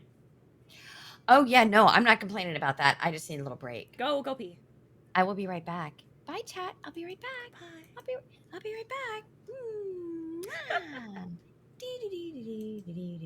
Prism, go on break. Go downstairs. Bye bye. I'm going to try and process all of this. Good luck. I love this franchise. I've been playing the games for a while now, and I'm trying to process the things. President Doc Ock, let's go! There's a Solid Snake, a Liquid Snake. Where's their brother Gas Snake? That's what I want to know. I have some spectacular news for you. I have some spectacular news about Metal Gear Solid 2. Prism seems wild. It's been fun. I love her. I'm so glad she's here. This is comedy gold. I'm glad. I'm glad everybody else thinks this is funny. Is Ape Escape 3 canon? We'll talk about Ape Escape. Breathing heavily. Oh, you like Raiden! Okay. Alright, fair enough. Is Gas Snake really? Kind of. My favorite boy finally makes his appearance. What about Plasma Snake? Is it hard to find these games if you don't have the older consoles? It is, unfortunately. It's why I've never played a lot of the older games. I think you can emulate most of them now, though. Which you totally shouldn't do. You shouldn't look up emulators because I don't think that, you know, ROMs are immoral, and you shouldn't do that. You shouldn't pirate video games, especially not ones that the companies have made deliberately more difficult for you to find. It's totally not cool. It's not a cool thing for you to do. I'm sure that there's no ROM hacks that you can play. It's fine. Don't even worry about it. It's fine. Don't worry about it, chat. It's fine. It's fine. Substance version of MGS3 has MGS1 and 2. It does! Fun fact, Prism hasn't played Kingdom Hearts. She told me before stream. Forgot to talk about how big... We're getting there! We're getting there. I'm going to talk about that during the fun trivia section. Oh! Thank you for the follow! Just like I shouldn't say boobs wink. True enough. Christ. Never before have I seen so much of Metal Gear's lore, and my god, this series really loves nukes. It hates them violently, actually. It's the whole point of the video game. I wouldn't be the person to explain Kingdom Hearts to. I don't know half of shit. I don't know half of a fifth of a shit about Kingdom Hearts. Is this a spoiler free? Yeah, it's a spoiler free stream. Got any other game timelines you want to do?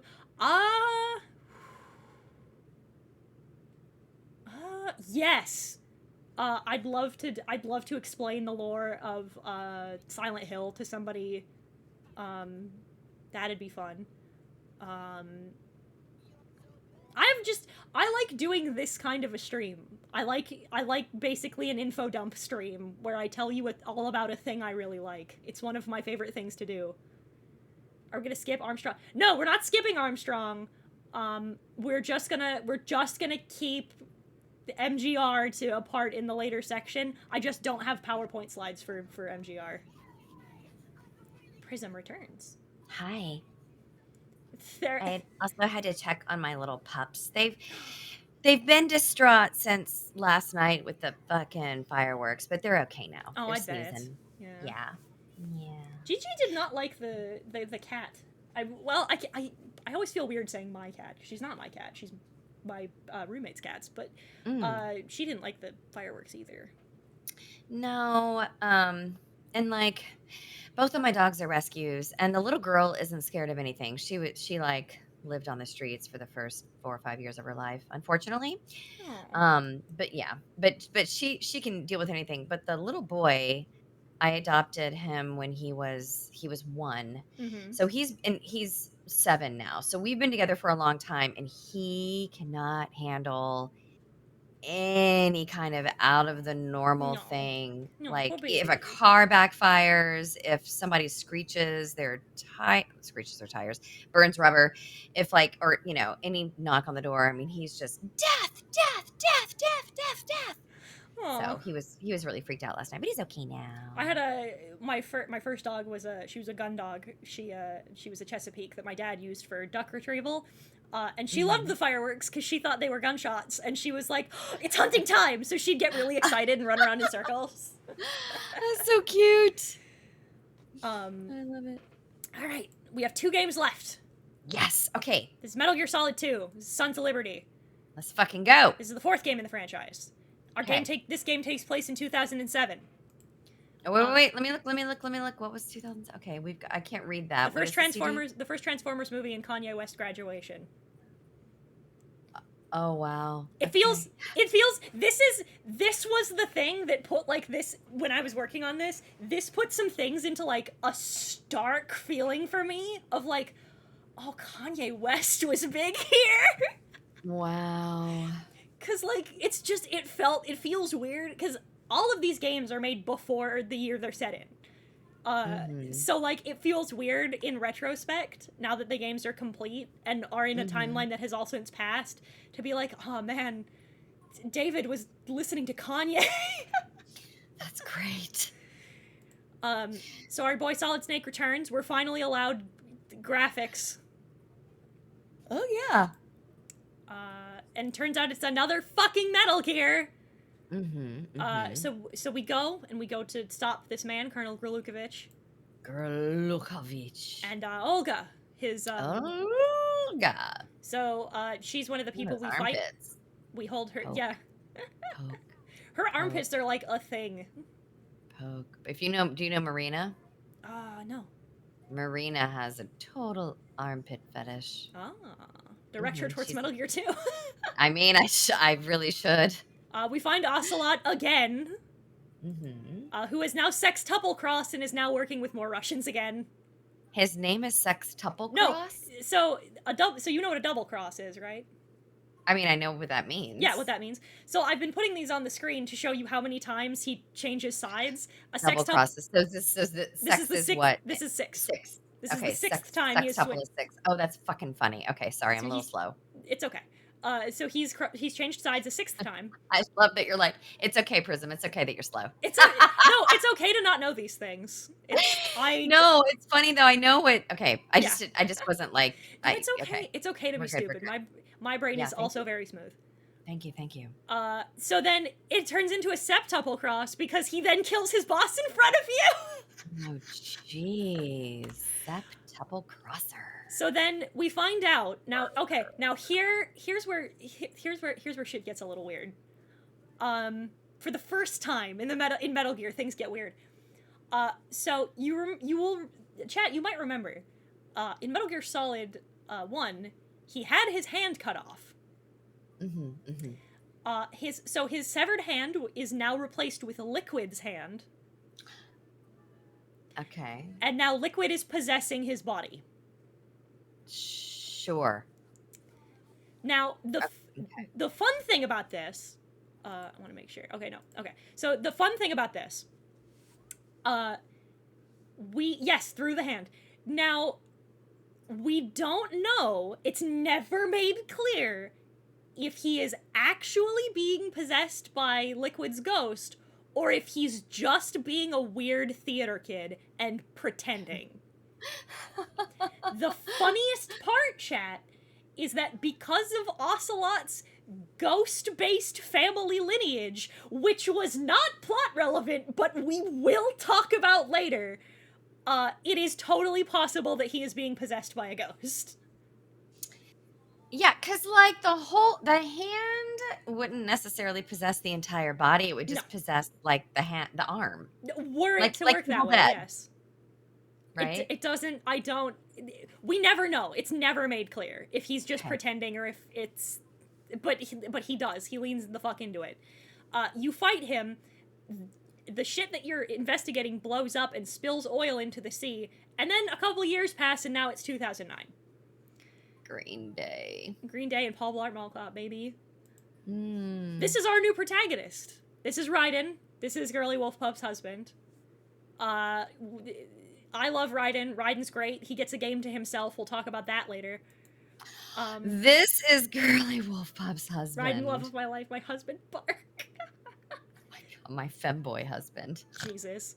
So the colonel comes, tells you the terrorists have taken over the attempt to rebuild and fix the ocean. Go fix that. You are tasked with Peter Stillman, who is a Navy SEAL, and Iroquois Pliskin, who is totally not actually Solid Snake. Mm-hmm. It's so fucking because the whole game tries to, for the first bit, it tries to be like, I'm not Snake. I'm not Solid Snake. Mm-hmm. Despite the fact that, like, David does not make even a slight attempt to not look like himself, so it's super clearly just him. But he's like, I'm not Solid Snake. So we fight our first boss. His name is Fat Man. He throws bombs at you and rolls around on roller skates. Mm-hmm. Because welcome to Metal Gear. Dog. Now another cyborg ninja appears. This is not Gray Fox a fourth time. It's a different cyborg ninja appears. And seems to be on your side. And then fucks off. Again, mysteriously. So now there's this guy who claims to be Solid Snake to you. He claims, this dude with this eye patch, and he has tentacles, and he claims to you... Tentacles? Yes. He has... tentacles. They're robots. They're robots. Are we gonna see them? Not in this presentation, but I think I can find a picture for later if you want. Fuck. Yeah, I'd like to see that. You remember when the chat was saying, when do we get to President Doc Ock? This is President Doc Ock. Holy shit. So he tells you that he claims to be Solid Snake. But he's not. It's Iroquois. It's spoilers. It's treated like a reveal, but it's not. Hal appears and tells you tell Raiden that the three of you will stop their dastardly nefarious schemes for nukes, because it's always nukes. You speak to the actual United States president, who proceeds to tell you that democracy as a concept is not true. There are 8 people who run America. All of your votes don't count.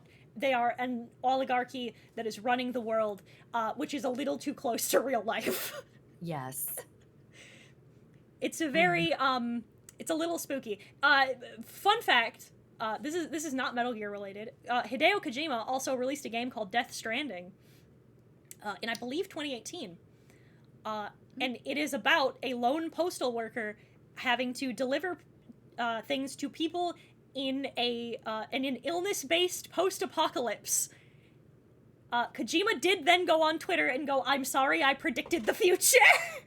Oh my god. Kojima has a very scary ability to pinpoint American politics to, like, a weird point that, like, a lot of the weird, like, out there political things that he says in these games tend to be true. And I don't know how a Japanese man is getting us so down to the needle, and I don't like it. Just paying attention. So he claims that all of the base you've been exploring, it's also a front to hide a big robot. And we meet our real man. This is Snake number 5. Remember how you motherfuckers in the chat were like, there's Solid Snake and Liquid Snake, where's Gaseous Snake? I would like to introduce you to Snake number 5. This is Solidus! Solidus Snake. So Solidus Snake, aka George Sears, is also a clone of Big Boss, except he is a failed clone. That's why he's old. Okay. Ocelot kills the president because he ratted on you and told you he ratted to you and told you about how the world is run by, like, a group of people. You are told then to go and get a tech specialist named Emma Emmerich, who is Huey's stepsister, because she can implant the Metal Gear with the worms necessary to destroy it from the inside out.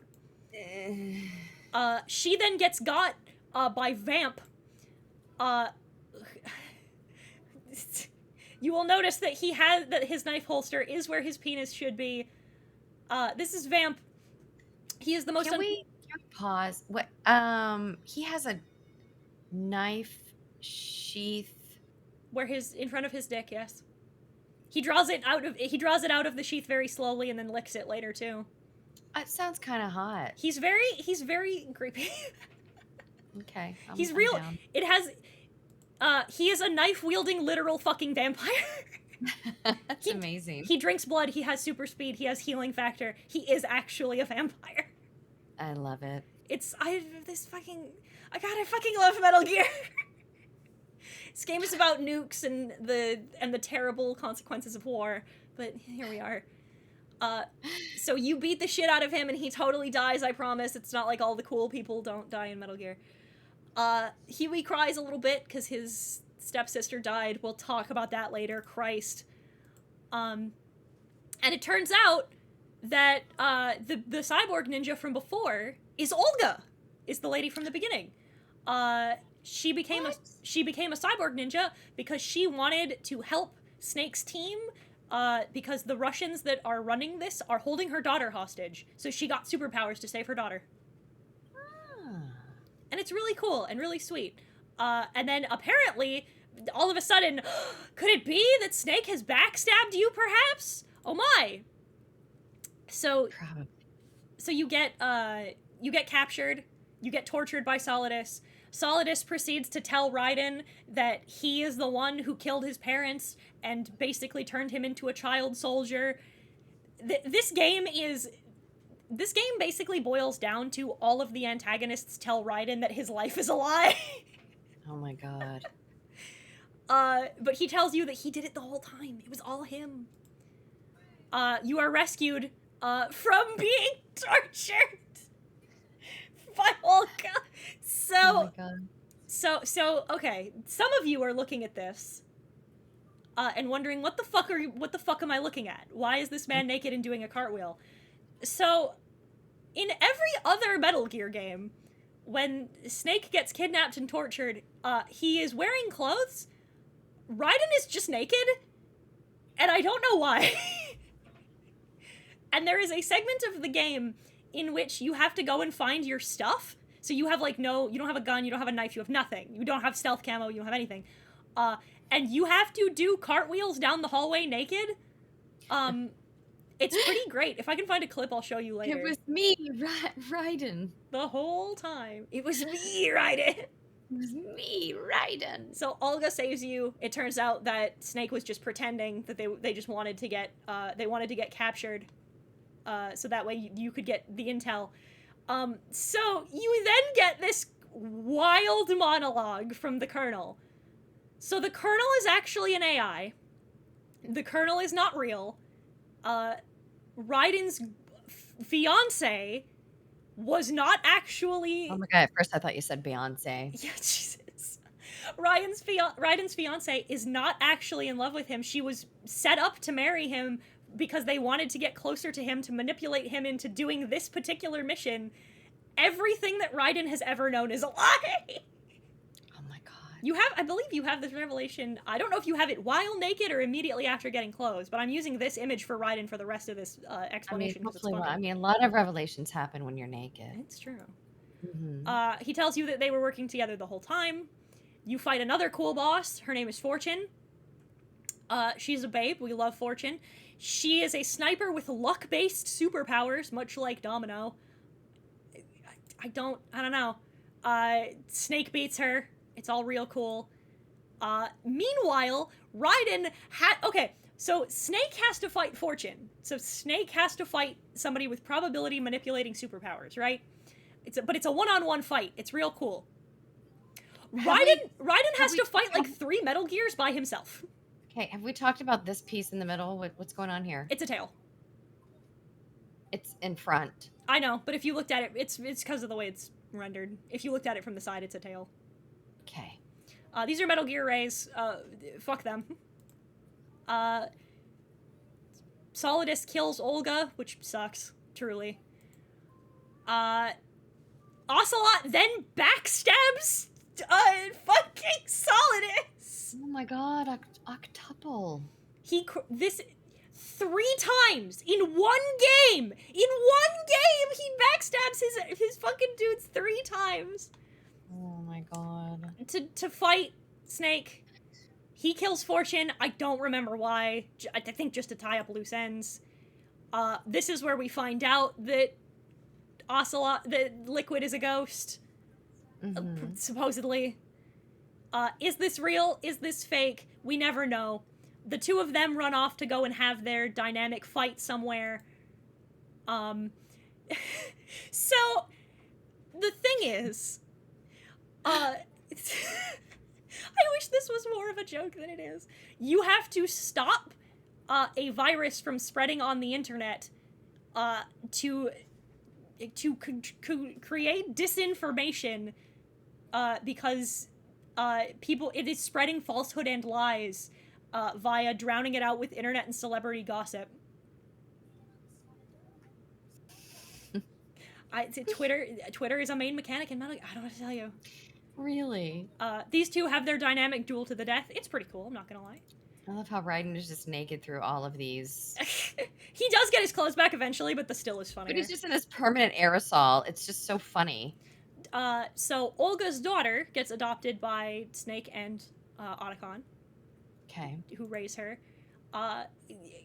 It turns out that his girlfriend is pregnant, and she does actually love him, I guess. It's all real weird. And that's Metal Gear Solid 2. And we move on to the final game. The final game in our timeline. It's Metal Gear Solid 4. Okay. This is the 6th game in the franchise. It is now 2014. It feels so weird to say that. It feels so weird to say that this game takes place in 2014. Is that Taylor Swift? It is Taylor Swift. And what was the other? The Divergent movies. Oh, I don't know anything about those. They're not good. Okay. So Solid Snake is now an old man. He is, his goal in this game is to put an end to it, to stop his twin, to beat what we now know as Liquid Ocelot. Okay. We meet up with a man named Drebin, who has a monkey and sells us guns. Sure. He injects us with cool nanomachines to help us, like, be cooler. It's pretty cool. And we meet up with Meryl again, who is now that she is allowed polygons, is a fucking babe. Yeah, I like that red hair. Meryl's so fucking hot. I love Meryl. I love, one of my favorite things about Meryl's design, random aside, I love that they let her be buff. Mm-hmm. She gets married at the end of this game, and she's in like a strapless wedding dress, and they let her have like massive biceps and be like strong and cool, and I love that. I love that too. I won't hear Kojima doesn't write women well. Fuck you. Play a video game. So you team up with Meryl. You meet him the first time, and he slips away from you, as is his way. We meet up with this woman named Naomi Hunter. She is a scientist. Because it wouldn't be Metal Gear without scientists. So the villain is in fact still Big Boss. It always has been. We can't escape him, no matter what we fucking do. So Snake is aging rapidly because he is a clone. His body is not meant to last particularly long, but he's still going. He's still got it. Supposedly, this one gets me because this one is a little out there for me. So apparently, when Snake dies, he has this virus inside of him. It's called Fox Die. It's what's killing him. And supposedly Fox Die is mutating so that anybody who comes into contact with him after he dies will just have a heart attack and die, I guess. Supposedly.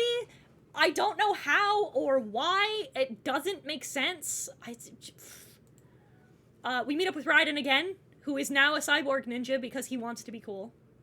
Okay, wow, all right. And then the 2 of us together meet up with Eva, who comes back. Remember how I told you she gets milfier? She does, in fact, get milfier. Sexy.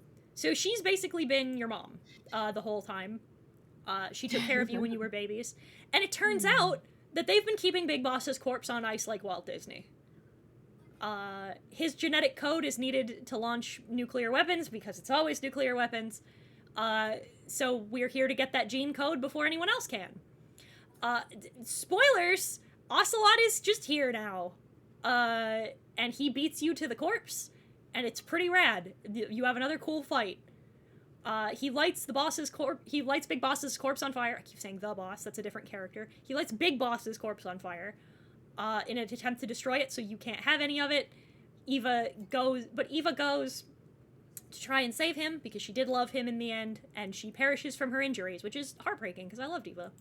We meet up with Otacon, who has become hot, and he builds us a cool robot, and a cool robot eye patch that help us with the rest of the mission. And sure enough, we're out here to disarm nukes, because it's always nukes. It's always nukes. We can't escape nuclear conflict. Right. We fight Vamp again, because he didn't die. Unfortunately. And you said he did. Yeah, well, nobody dies in Metal Gear. Ever? Rarely. And then Please go away. We stab him with something that disarms his nanomachines, and he dies for real, thank God, for actual. So Naomi tells us that she has cancer, and that she's been using nanomachines to keep herself alive, but she feels bad for what she's done to us and to our twin, and then injects herself with the same thing we injected Vamp with and kills herself and dies. Okay, but she's not really dead. No, she's dead for real. Okay, so people do die in Metal Gear. People do die in Metal Gear, except when they don't. Okay. Raiden stops Liquid from hitting you with an entire battleship. Oh my god. You are going to get run over by the USS Missouri. Raiden stops it because Raiden's the coolest. We then team up with Meryl again, and it's time for the final battle, baby! We upload the worm to stop the nukes from launching, which we do successfully, and it's time. It's time for the final showdown. This fight is really weird. This is an actual still from this fight.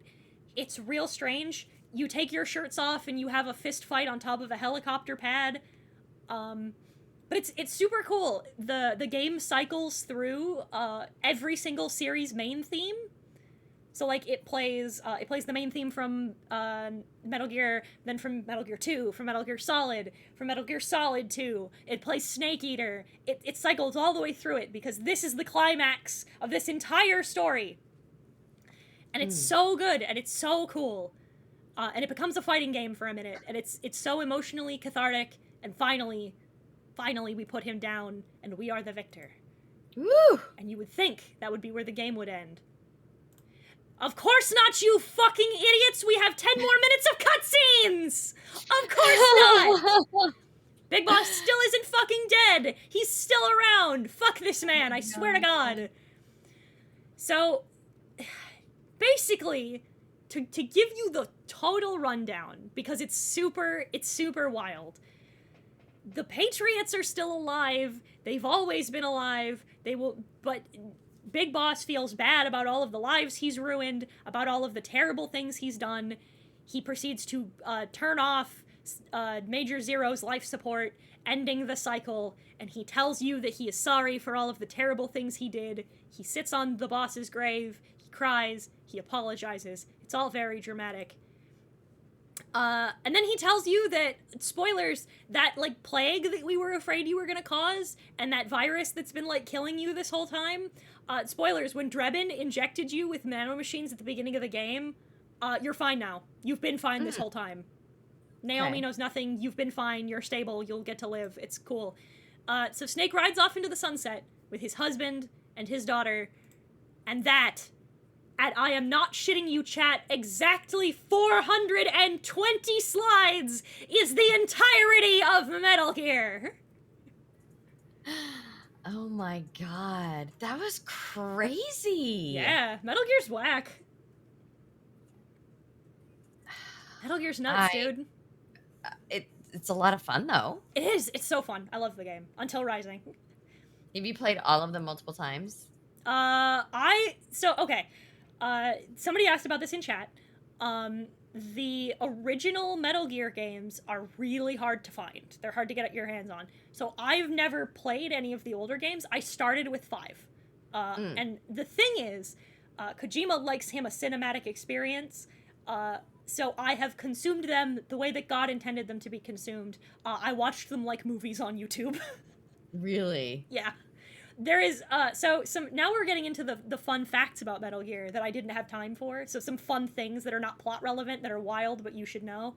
Um I believe that you are friends with a we're gonna start with the one that was the most requested and was a direct DM request. I believe you are friends with a Miss Lady Boots, yes? Yes. Lady Boots is a Metal Gear fan. Oh, I did not know. And Lady Boots very specifically asked me to tell you about the Emmerich family tree, and I have to. Okay. So, Okay. you will remember our boy Otacon, yes? Solid Snake's boyfriend. Weren't there was a lot of boyfriends? Yeah, there's a lot of boyfriends. Otacon, Solid's boyfriend. Okay. He is a mainstay character. Everyone loves him. I love him. We all do. We all stan Otacon in this house. The man who peed? The man who peed. So he's so his father is Huey, the worst character in all of Metal Gear. Mm-hmm. He is his and Strangelove's son. Mm-hmm. So you'll remember that Huey killed his wife. Yes. So after she gave birth to Hal, he kills his wife and he goes back and he remarries. And that's where we get Emma, who is Huey's stepsister. Mm-hmm. Who is Hal's stepsister, Jesus. Now, so, okay, the man who cocked. Don't bury the lead, chat. So, Huey's second wife may have made some advances on his son. Oh no. I think they say Otacon was like 17, but it's gross. Yeah. And Huey could not deal with this. And so because of this, he drowned himself in a bathtub. Okay. Yeah. That's how Huey dies. Wow. It's kind of gross. makes sense. It's gross because Huey does not die because he doesn't kill himself because he failed his son. He does it because he is embarrassed. Crouching Idiot says it was a swimming pool Oh, and he it was a tried to swimming take pool. Emma with him. Oh, that's right. That's What the right. fuck? That's why Emma's afraid of. So, there's an area in the game where you have to take Emma through the water, and Emma freaks out. She's afraid of the water because when Huey killed himself, he tried to drown Emma with him. What a piece of shit. Mm-hmm. When she was just a little kid, and I think it was didn't Hal save her? Isn't Hal the one who saved her? It's so fucked up. The Emmerich family tree is fucked up. Yes, it was Hal who saved her life. That's why she loves her big brother. Is because geez. Hal's a good person. Awful. All right, I'm leaving it up to chat who knows some things. What are some other like facts we have to tell why Prism? don't you consider Metal Gear Rising as part of lore? Oh, okay. So Rising Revengeance comes after MGS4.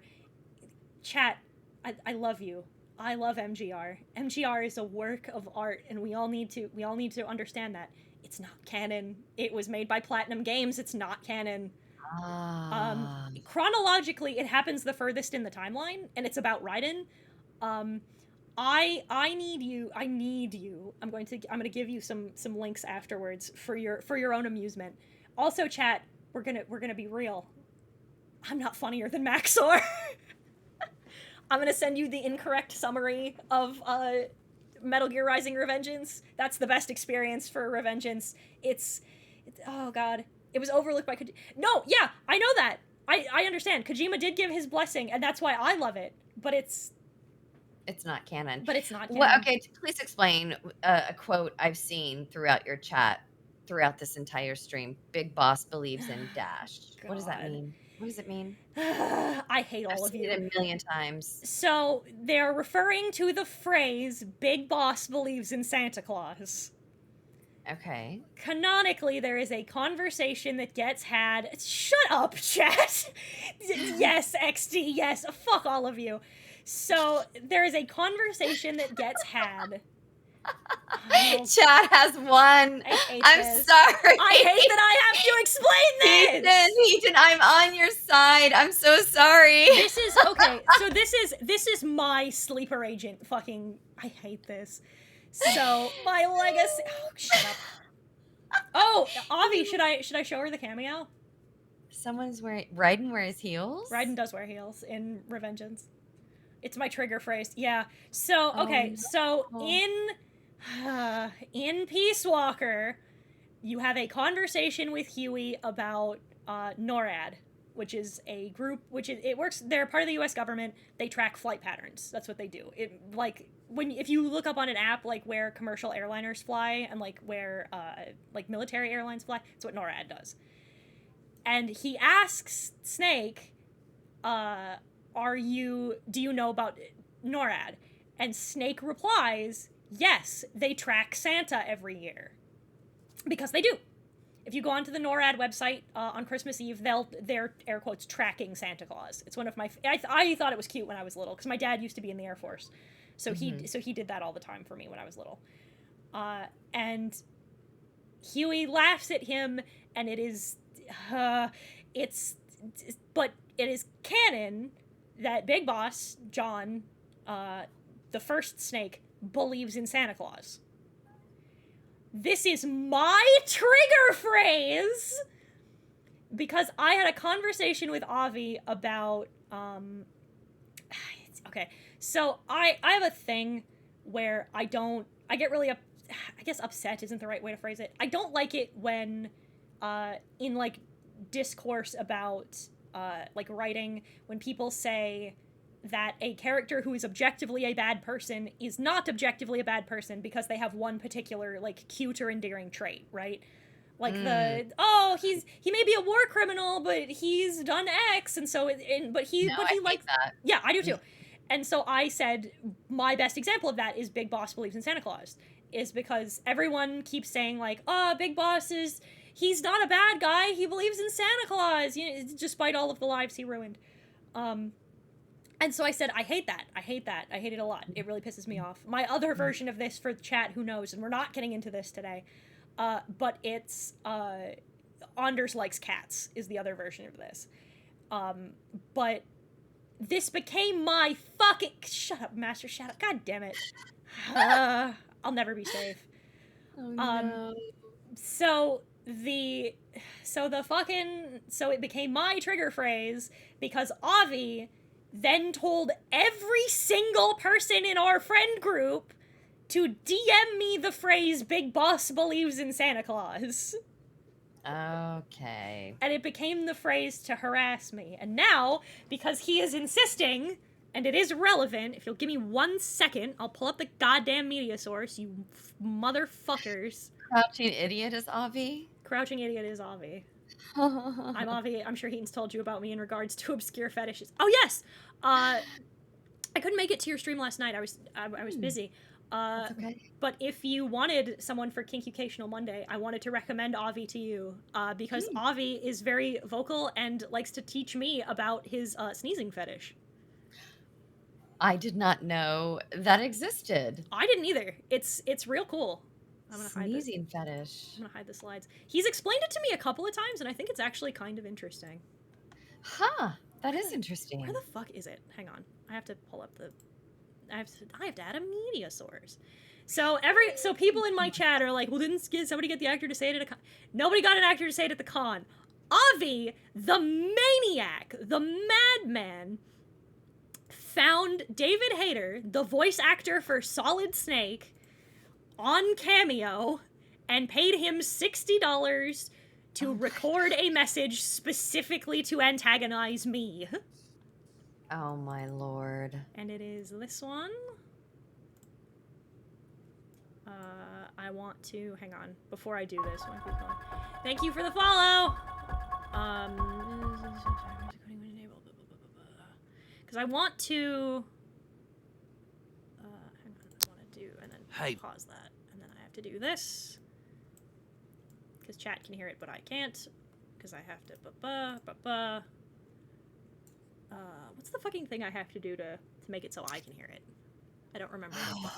I am worthless when it comes to audio things. There's a... I know there's a button I have to press. It's a... yeah, I don't know. Speed, color range. Is it? Hiten. Oh, it's Snake. it's in the. Hang on. I need to tell you something incredibly important regarding the Pause. Hang on. I know chat can hear it. It's in the media source settings. I found it. Hang on. I keep opening the wrong fucking settings.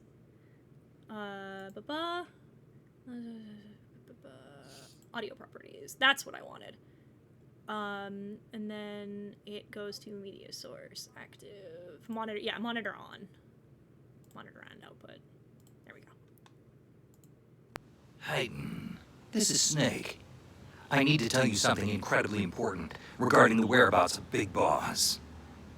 Currently, he's at the North Pole, hanging with Santa Claus like a good boy who believes in Santa would. Don't worry. Master Miller is fine. Snake out.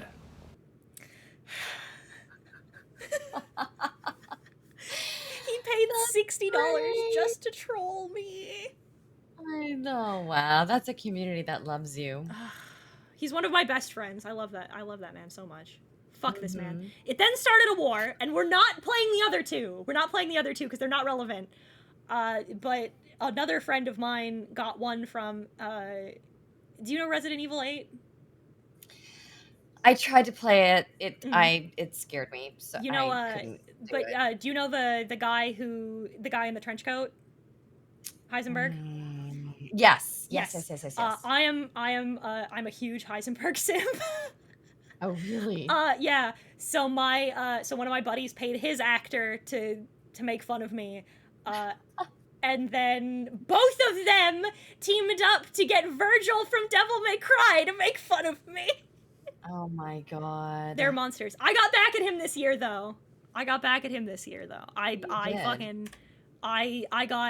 actor who plays Armstrong, a character in his favorite Metal Gear game, to make one that's custom tailored for him. It was very funny. Oh, that's fantastic. Okay, so I have to show you the gun spinning.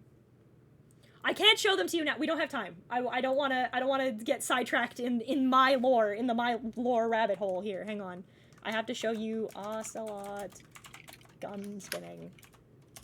Do you have a social running for me, by the way? I don't have Nightbot set up because I'm okay. inept. But no. But yeah, if you should, Prism is posting in chat. Everybody should, of course, follow Prism. Hi. Is this the whole clip? I think this is the whole clip. I'm gonna just, you know what? I'll just do the comparison one because it has all of it. So, now I need to add a browser source. Or no, I'll do a window capture. That's the easiest way to do this. There we go. Oh god, I hit cancel. Fuck. Oh no. I'm an idiot. There we go. I'll make this a little smaller. And then I'll just full screen this so you can see it. Okay. So remember how I told you that that our boy does his gun spinning seduction routine? Mm-hmm. So he just does this in Metal Gear 3. Don't you forget it.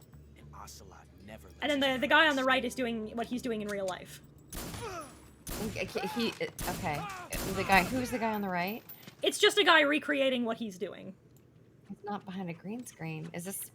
This is from the one on the left is from the game. The one on the right is a guy who did the mocap. I was just confused as to why we didn't see mocap, but maybe this is just for theatrics. Yeah, it's mocap... it's just for theatrics. Got it. That's cool. So So he just does this. Nice. And then the gun jams. It's fantastic. Oh, that's fantastic, isn't it? Oh, just wait. This isn't over yet. Looks like the boss's info was right. He does this every time he shows back up. Oh, that's a gun, all right. Point the code, Holy fuck. but you're mine now. They prefer to hunt alone. He's monologuing about fun facts about ocelots. Oh, that's great. Wow.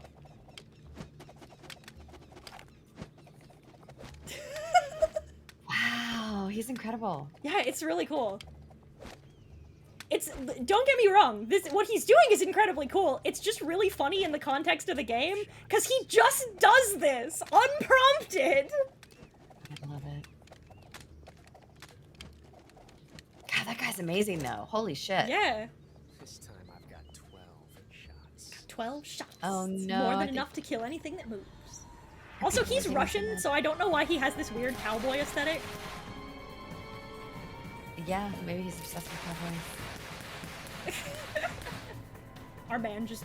He's wearing an ocelot cosplay, too. Damn it. Which I like. Yep, he is. Oh, I love this! So the pain shows up, and he starts killing the bees by spinning his guns! Wow.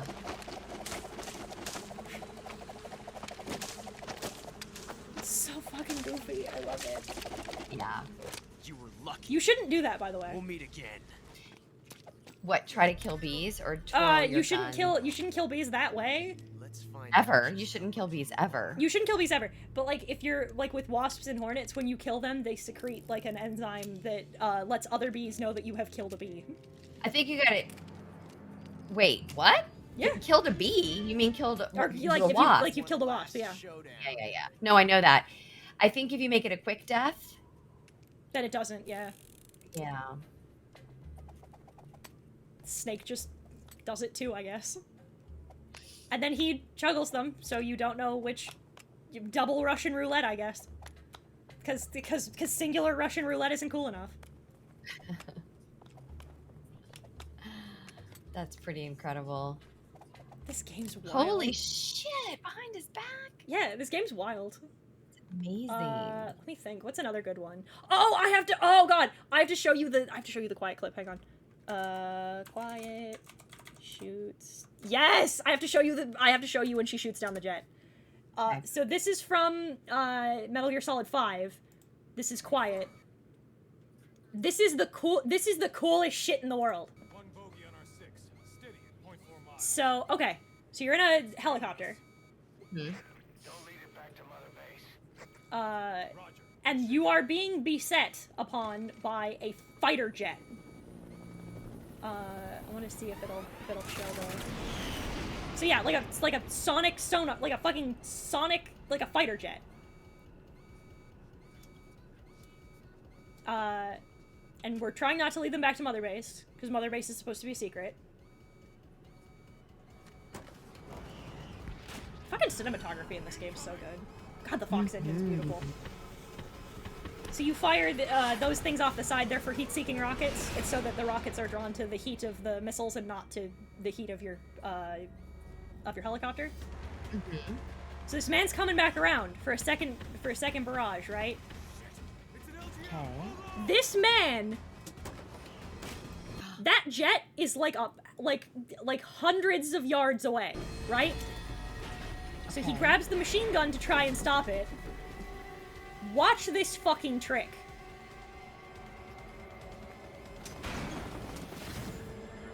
Oh, he can't get steady. So Quiet makes herself visible. She shoots the rockets down.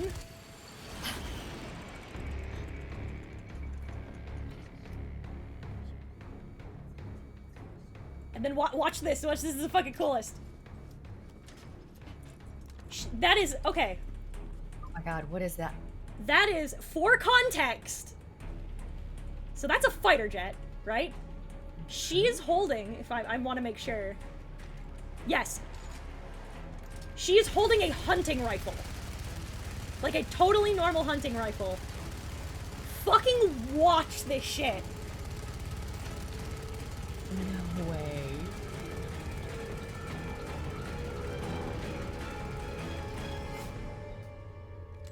Wow.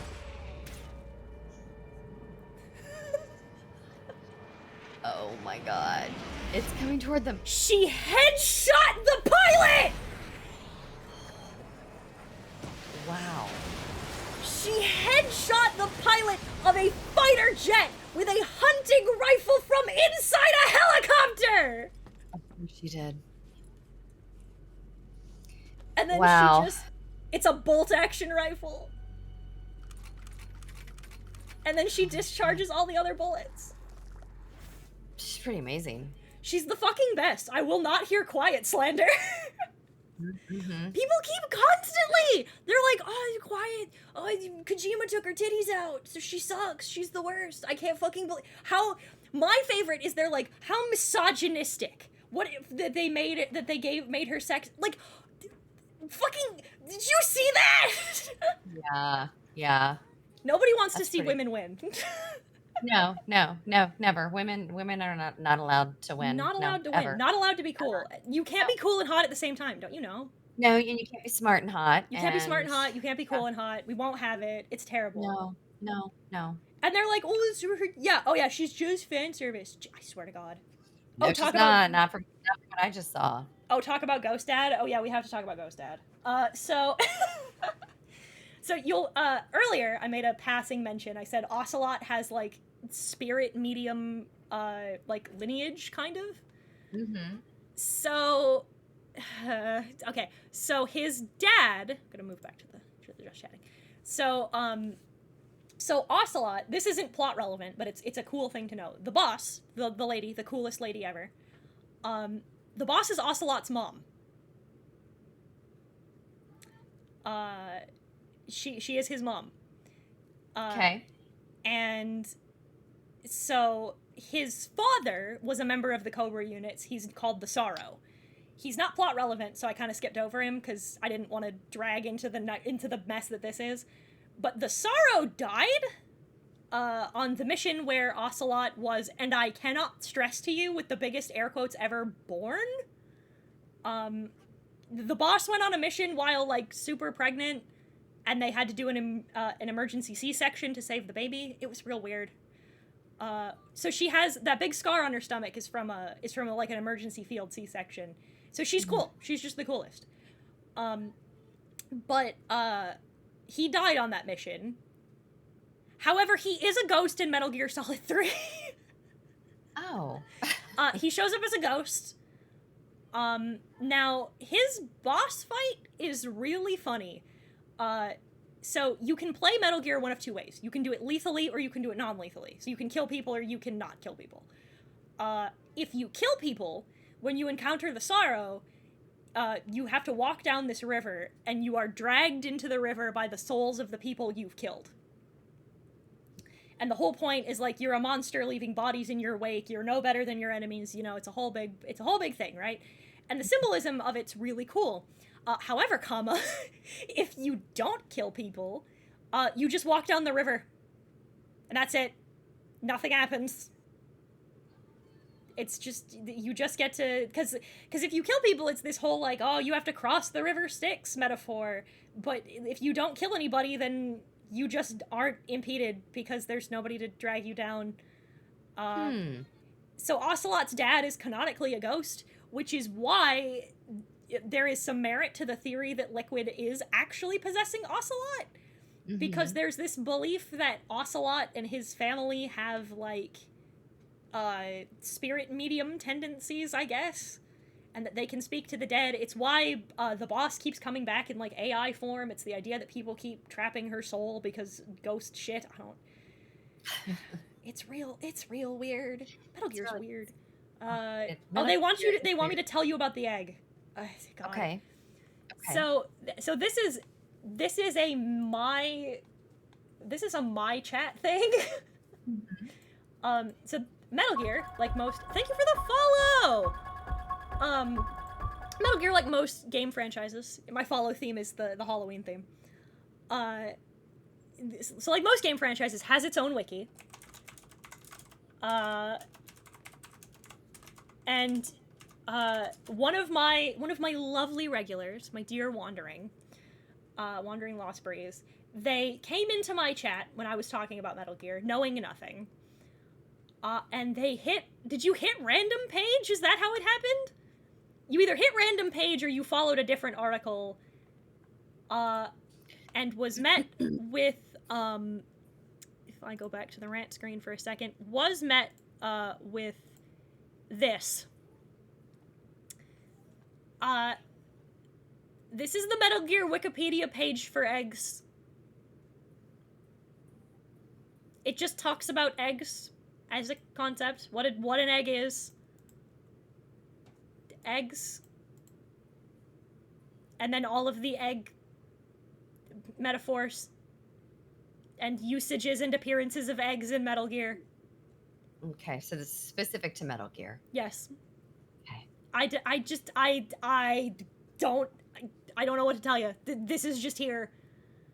Oh, hello, Gigi. The kitty has decided to see what the hullabaloo was about. Hello, kitty. Hello, kitty. Oh, she's flopped on the chair next to me. Absolutely adorable. Hello, Belly pets time. kitty. Good kitty. Are you gonna hiss at me again? Hissed at me the other night. Big meanie. I was trying to pet you and Metal Gear. Oh my god. Metal Gear. I don't know why this is here. I don't know why there's so much information on, like, eggs. Like, not even, like, just, like, the symbology. It's just, this is just the Wikipedia definition of what a fucking egg is. So now my chat has made the joke of, like, whenever we talk about something that's overly complex, and unnecessarily detailed, somebody in the chat will be like, yes, like the Metal Gear egg. It's fucking, I don't know, dude. Metal Gear's wild. It really is. This was really cool. Oh, last thing that they want me to talk about is, Brooke wants to see the handshake, and they want me to talk about, okay, so have you ever played Monster Hunter? No. Okay, so, in Monster, what was it?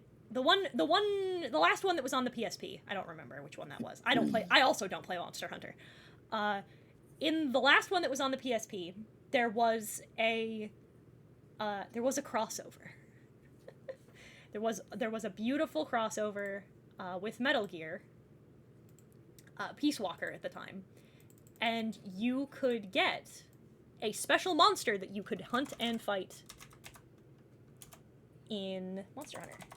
And what it was Metal Gear Rex, but as like a creature. And it is called, of course, Gear X. Moving back to the rant screen, this is it. Oh, cool. They just turned Metal Gear Rex into like the cockpit became its mouth. It has the horns, the arms, because they're shaped like dinosaurs, and all of the Metal Gear make dinosaur noises. I don't know. The canon answer is that, it's the metal creaking that makes them sound vaguely like dinosaurs. Woo. But like, that wouldn't. So then why do the geckos sound like cows, Kojima? Why do the geckos sound like cows, Kojima? Why do they make cow noises, Kojima? Fucking. And then the last thing I'll show you is the handshake. So I think it's 4, yeah? Metal Gear Solid handshake. I think this is Someone said 2. it is in 2. So, when the boys meet back up again in Metal Gear Solid 2, they do this handshake. So this is, Solid Snake and Otacon. E? Damn! Oh yeah, that's Emma's pet bird, and it mimics his dead sister and calls him Hal. Try to get as many hostages out as you can. Are we supposed to be able to hear it? To the shore, so don't worry about overloading the camo. I can't hear it. Oh, you can't hear it? Mm-mm. Well, it doesn't matter. The subtitles are on screen, and Okay. it's more about the visual anyway. Leave it to me. He's doing his best, and then they. Oh, wow. Well, holy fuck, that's a handshake. That was a choreographed handshake. Hell yeah. But they're totally not gay, guys. I mean, that wasn't really a gay. I mean, that didn't look gay to me. It looked bro. Yeah. It's in conjunction with everything else. Yeah. My recurring bit is can we agree that it's a gay thing for two men to live together for a number of years and raise a child together? I mean, that, like I said, that sounds like marriage. Because it is. I'm glad that we can agree that Snake and Otacon are gay. Yeah, I mean, that sounds like a total partnership. But yeah, you can hug the bros. You can kiss the boys. You can kiss the homies goodnight. I mean, why the fuck not? You can kiss the homies goodnight and not have it be gay. However, I'm a firm believer. Welcome to my conspiracy corner, where I think that Snake is gay and Otacon is bisexual. Mm-hmm. But that's a conspiracy board for another stream. So I wanted before we go, I wanted to do a couple of things. One is I wanted to extend an invitation to you, dear Prism, because you seem to like horror games. I notice. I'm trying. I don't know if you heard or saw. I tried to play. I was there for the Visage stream. Oh my god, Hiten, you were there for the Prosecco. Yes, I was there for the Prosecco drunk crying stream. Yes. Holy fuck! Yeah, no, that fucked me up. I'm still haunted by that. Relatable content. So I've played through almost all of Visage. That's the one area that I'm stuck on because I'm too scared. Wait, you're stuck there too? Mm-hmm. Wait, the rest of the game isn't that bad? No. That's the what? Lucy's area is the scariest area in the game. Okay, now that I know that, I still won't be able to get through it. It really hurt me. I mean, understandable. I had to sleep with all the lights on for 2 days. Understandable. It's really bad. I'm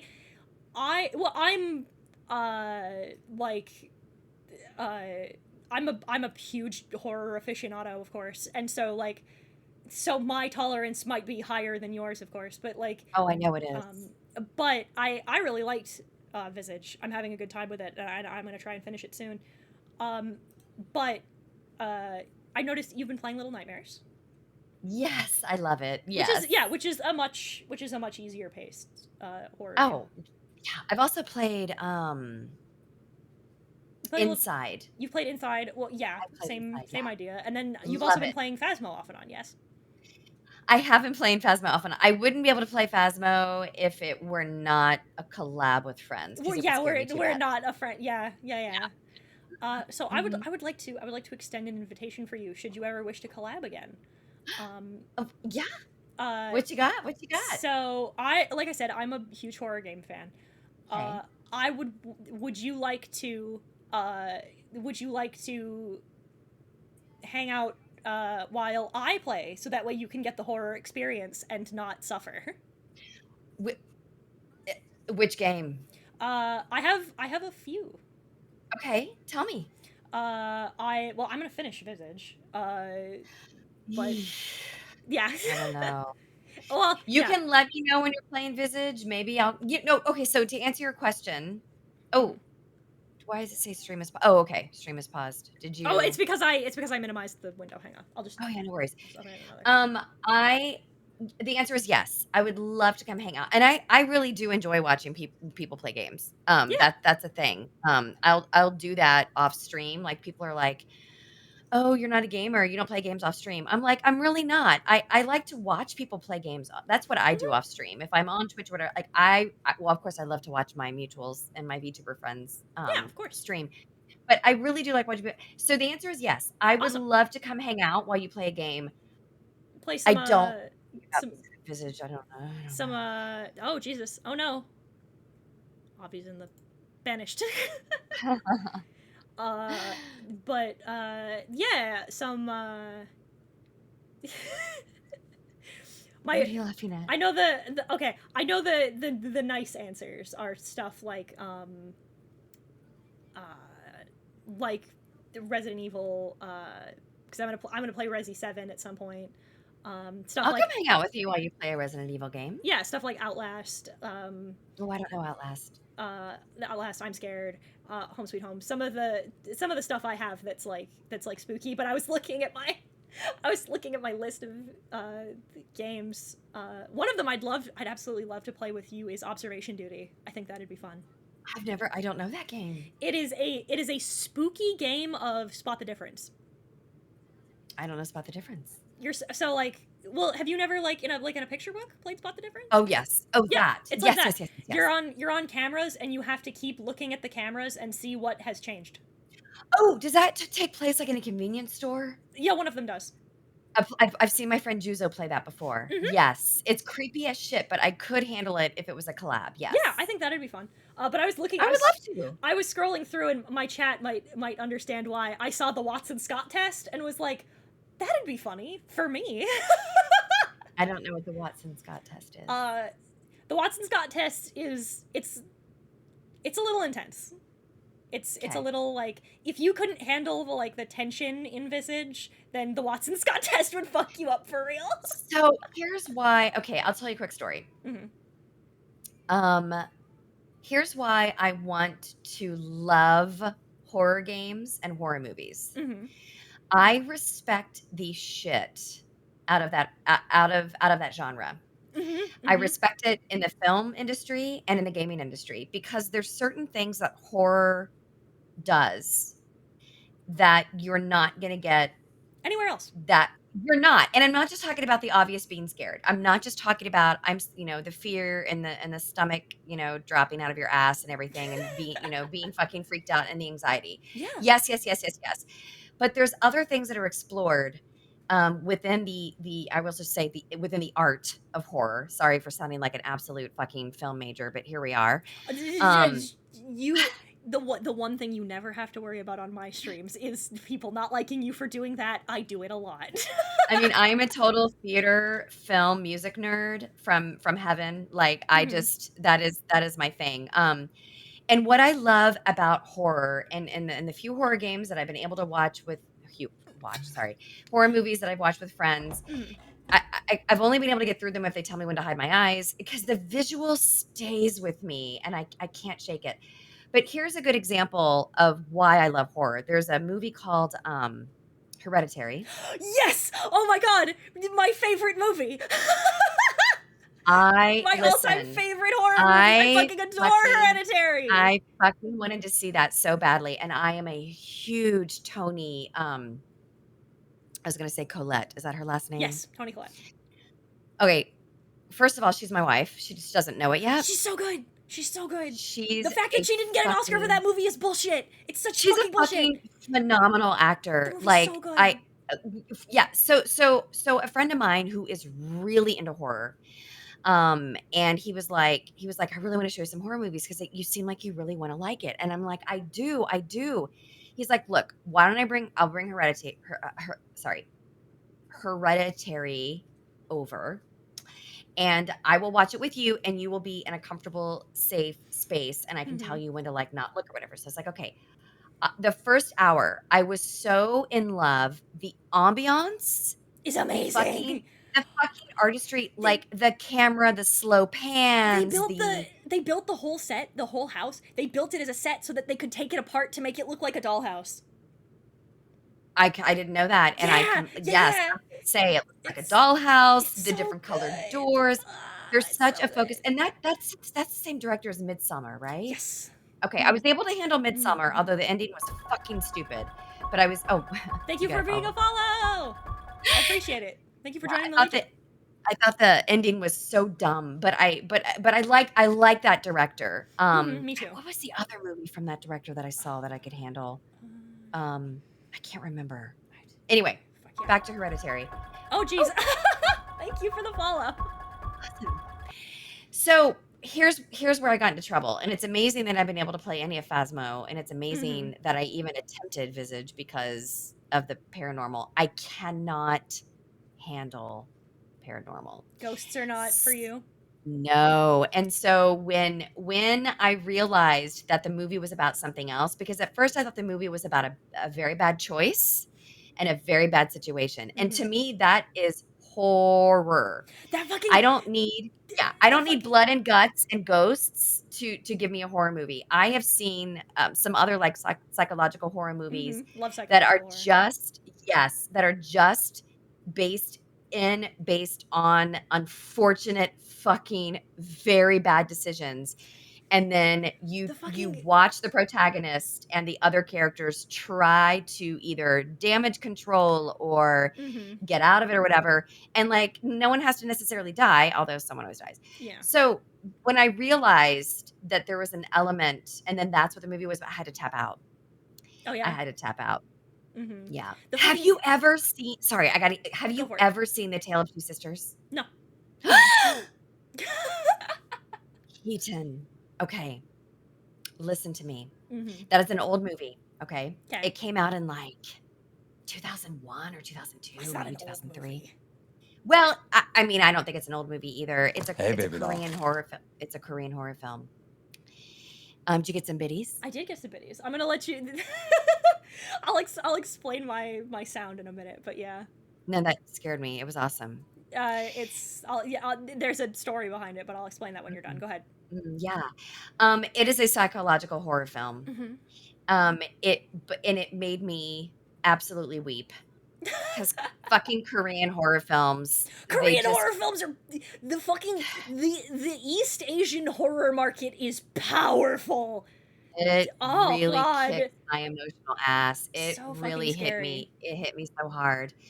And I'm not going to tell you what it's about, but it is going to contradict what I just said. But the reason why I can handle movies like The Tale of Two Sisters and not handle movies like Hereditary is because the horror element for Hereditary, you really do see a lot of horrific images and whatnot, which my friend described to me, because like I said, I had to tap out. I can't handle what ends up happening in that movie. But The Tale of Two Sisters is done in a very different way, and it's so the point that I was trying to ADHD, the point that I was trying to make was like the slow moving camera sweeps and the pans and all the slow burn, the slow build to the point of what the story is. That is very much The Tale of Two Sisters, and that's my jam because there are theatrics and there is art to that. Mm-hmm. And that's why I can handle some psychological horror, but I got to be careful because stuff like Visage, I could not get. And there's multiple clips of me trying to get past that ghost, and they all fail in the worst way. I just was so terrified. I wanted to help you because oh God, I have some terrible news. How do you beat her?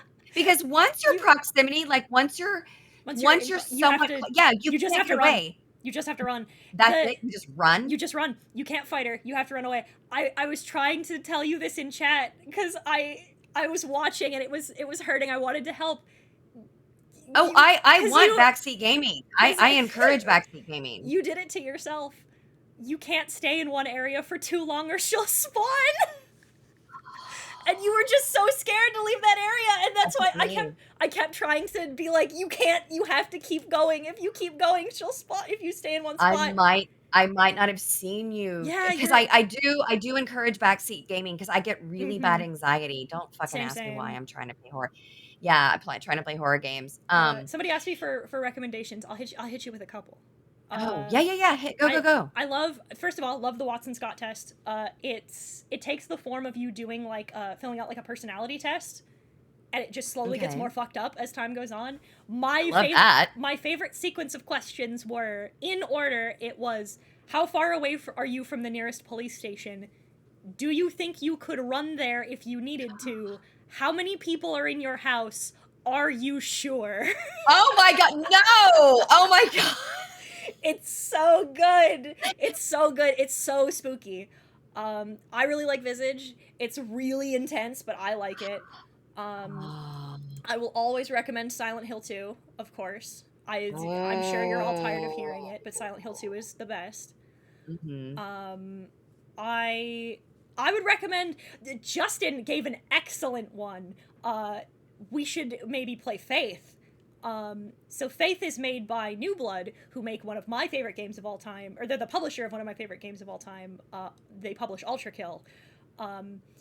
And Faith is a horror. It's a pixel horror game, like one of those like MS DOS, like almost. Yes. Yes. Yeah, where you're a priest. I Yes. love that game. Game's I mean, very good. not yes, priest. But I know what you mean by pixelated. Oh, cool. It's really cool. I love it.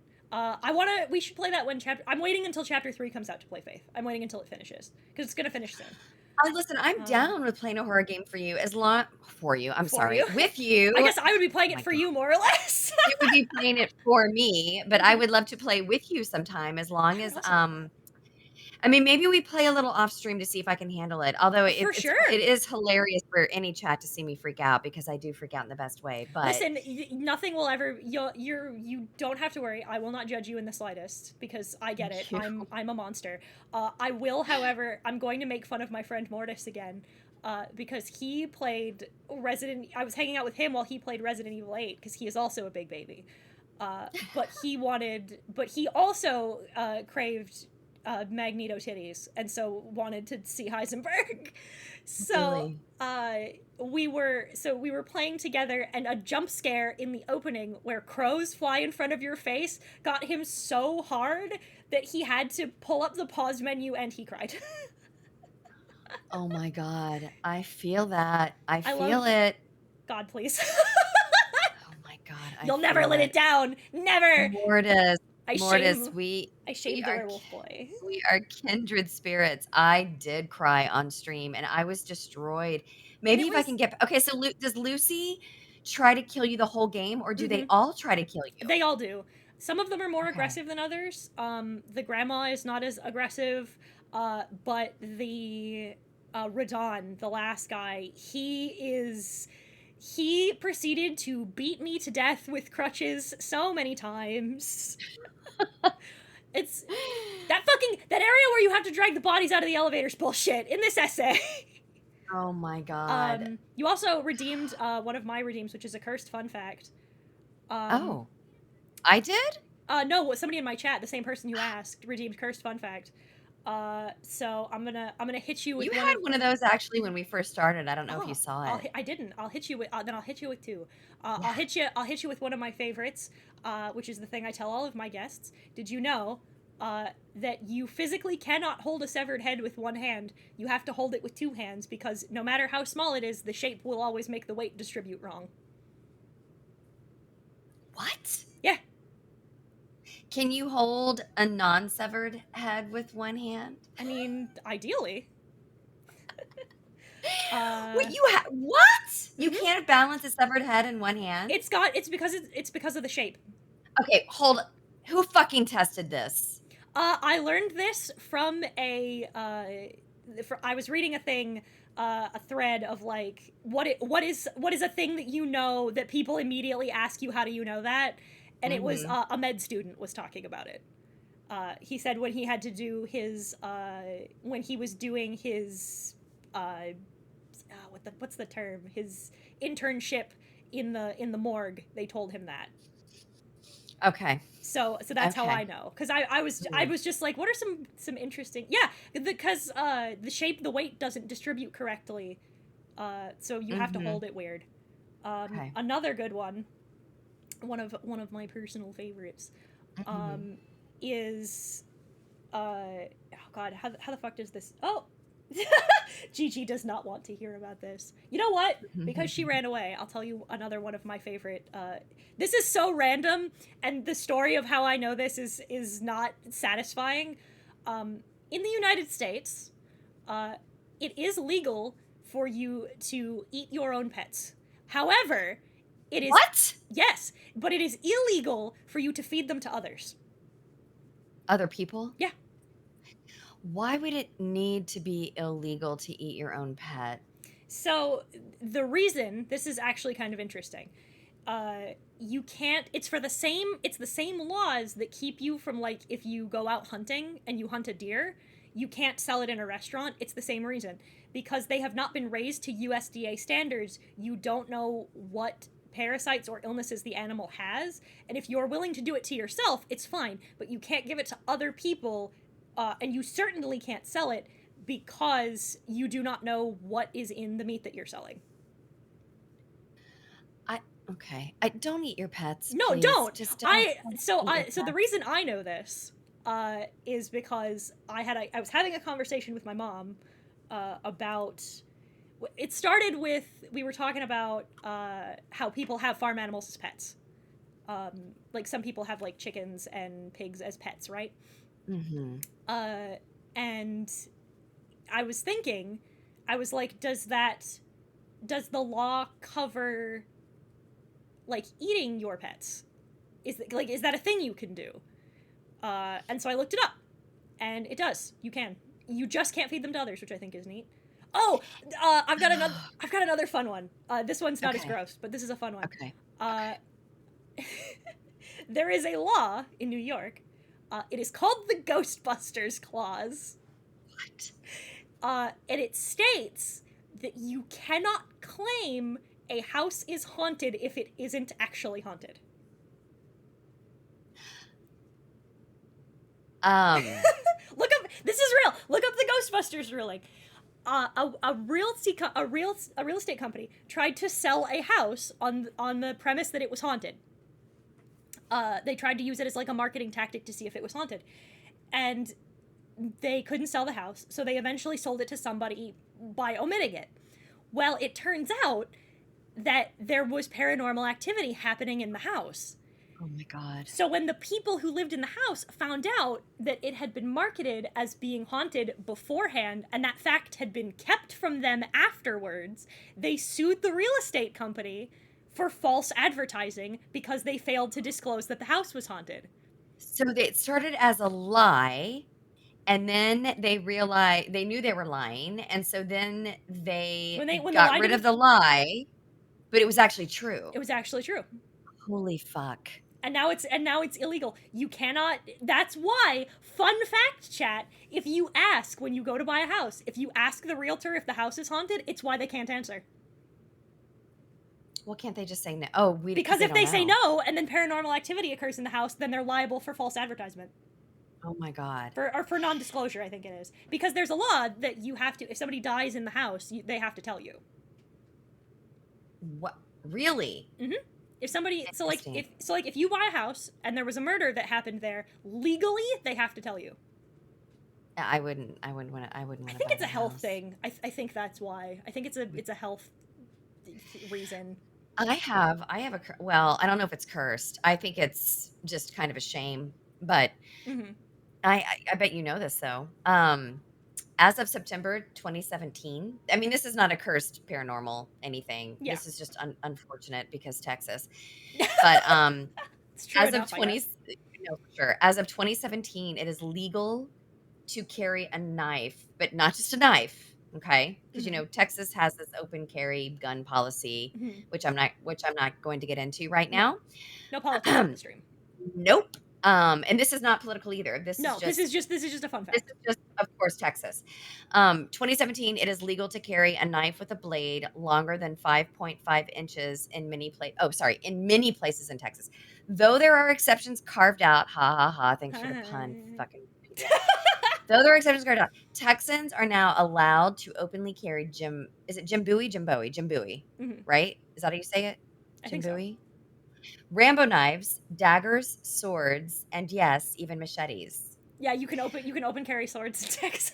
Yeah, what is is it katakana? What? No, that's Katana. a language. Thank you, katana. Katakana is a language.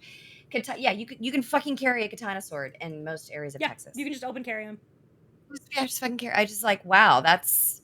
You just open carry knives. It's pretty poggers, actually. I think that's really funny.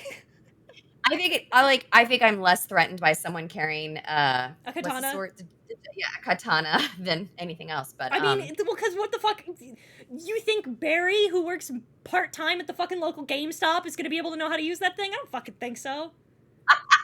Exactly. And I would just think it would be really fucking cool. Like, it's fucking oh god. So I have a fucking story about that, actually. So I'm a weeb. Fun fact. Hello. No. You could never tell. My name totally doesn't come from a very old anime. What anime is it, by the way? So affectionately, you have been saying my name wrong. I thought it was Hiten. It is. It's Hiten. But you say it Hiten no Ruroni. Oh. And my name is Hiten Mitsuru. Hiten no Ruroni is a pun, air quotes, it's a pun, on This is such a Twitch name. it is. So it's basically, And I didn't know that it was the same person for a long time, by the way. I didn't know Yeah. it was you. no, I know. Yeah, it's the same. But the thing is, so Hiten no Ruroni comes from the anime Rurouni Kenshin, which is my favorite anime of all time. It's my favorite thing of all time. And it was created by its main character. There is no creator. We're not talking about this today, chat. But it's my favorite anime of all time. Hiten Mitsurugi is the name of his sword style. So Hiten Mitsuru comes from Hiten Mitsurugi. That's where the name came from. And then Hiten no Ruroni means, because no in Japanese is like an apostrophe S. So it means Hiten's Ruroni, which refers to the main character, Kenshin Himura. Where's the pun? It means Hiten's Ruroni, and he is a Ruroni, so it basically means that he is the wanderer of the Mitsurugi style, which is referring to the main character of the show. So it's just wordplay. Okay. It just spawned in day. It was, and the best part, chat. So the manga industry sucks. When you work, Miku. when you work for Shonen Jump, you do not get to keep licensing rights for the thing that you make. You sell your licensing rights to the company, and then you get like a flat payment afterwards for those things.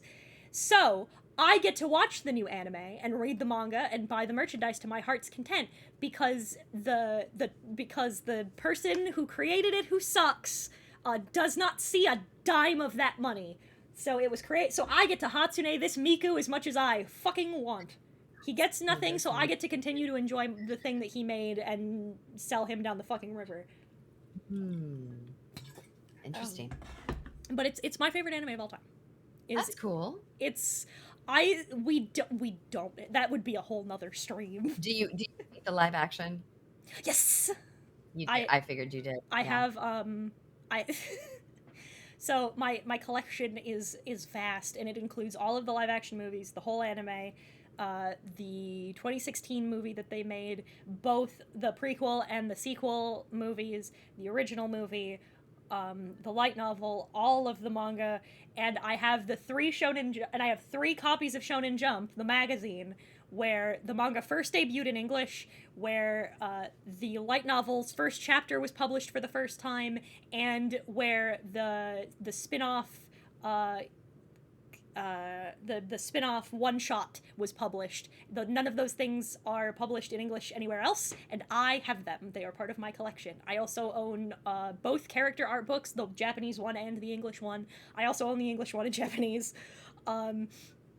And I own 2 of the 3 anime series art books.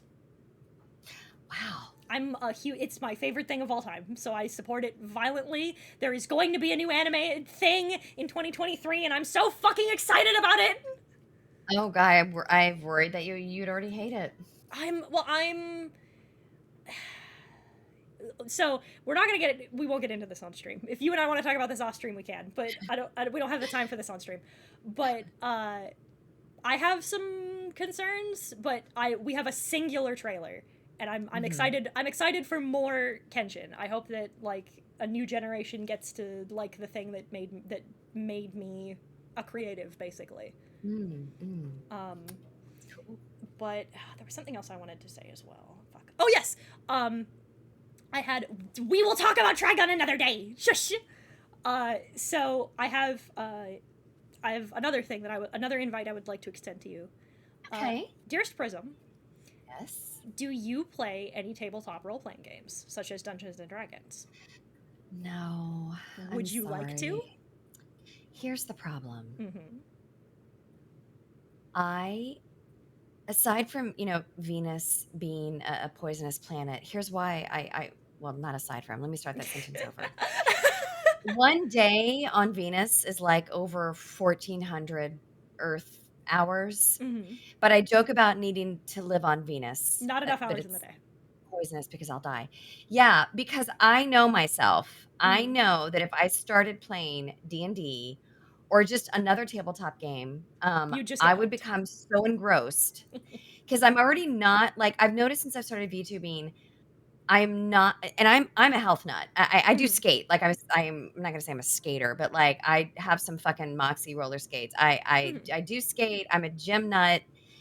And I have noticed that since I've started VTubing, I am not taking as good care of myself because I'm not sleeping or I'm not eating properly. Right, which you should. Well, I don't have enough time. No, I know. You know what I'm saying though? Like, no, it's like I have usually been my priority in terms of like health comes first. And but I also am trying to balance out a streaming schedule with the rest of my life and all Of these course. jobs I have. So I have not been able to make the time for any kind of tabletop. And But if that's I the most common ever answer, I did, think. The yeah, so if I ever did, for sure. what I would like to extend to you. Mhm. So what I do, because you see, I hear this answer a lot. And You do? I do. The most common response that I get when I ask people if they play D&D is either that they have or that they would like to but don't have the time. Uh, Interesting. so what I've started doing is I want to start doing specifically just like one shots or like short like 3 session campaigns on my channel once a month, so that people who want to play can play, but that they don't have to make a full like year long every week commitment. Mm. So I would like to extend the invitation to you that if when I run those, I will extend the invitation to you to play. If you have the time, you may. If you don't, then you don't. And you're never obligated to say yes or no. But I want to start running one shots so that people who want to have the experience but don't have the time to commit to something long term, that they can have the experience still. Oh, thank you so much for thinking of Of me. course, because again, it's D&D is one of my favorite things in the world. I think it brings a ton of people together. And again, without getting too into it, because I want to talk drama on here, and I was not involved, so I definitely don't want to like speak for the people who were.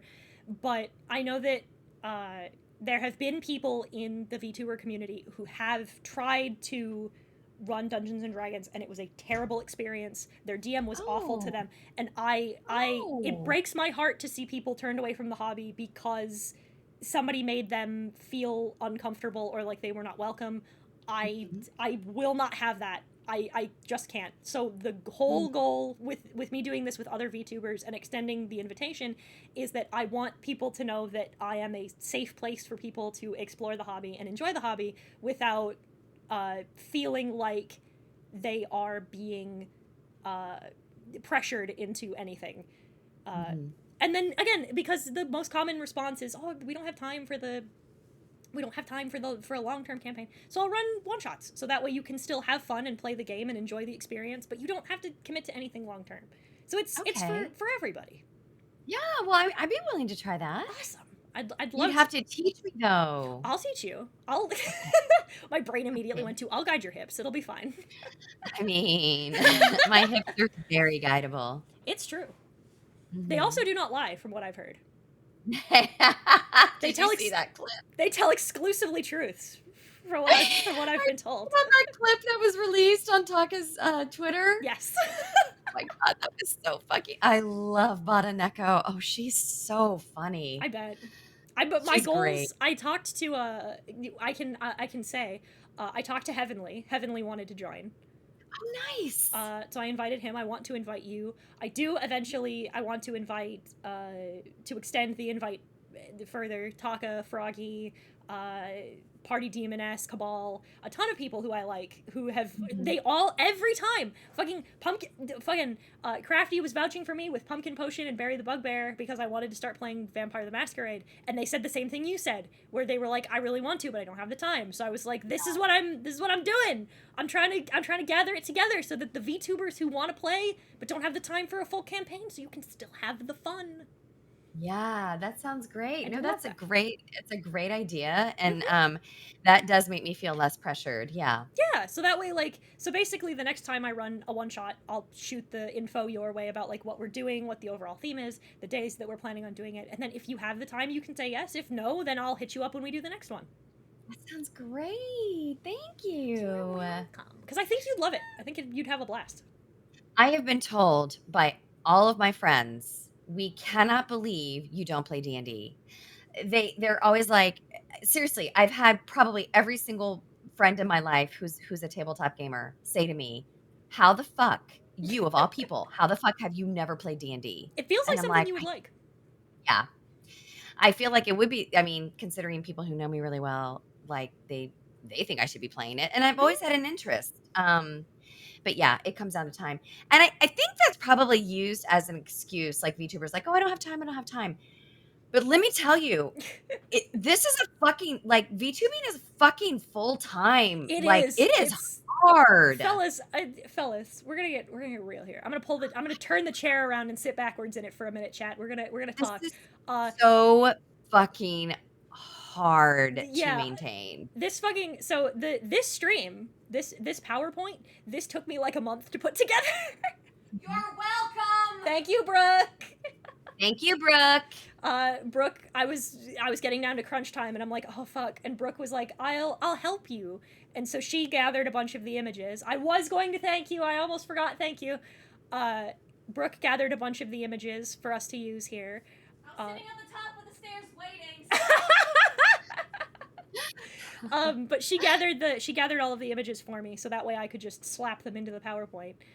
It cut down a bunch of time, but it took me so long, and it was just because I thought it would be the most fun way to deliver it. And I like doing the PowerPoint streams; they're fun. I had a blast. Don't get me wrong, but it took forever. Um, and I spend entire days because spoilers. I'm very small. I don't have the money for like an editor or an editing team, so I edit all of my TikTok clips myself.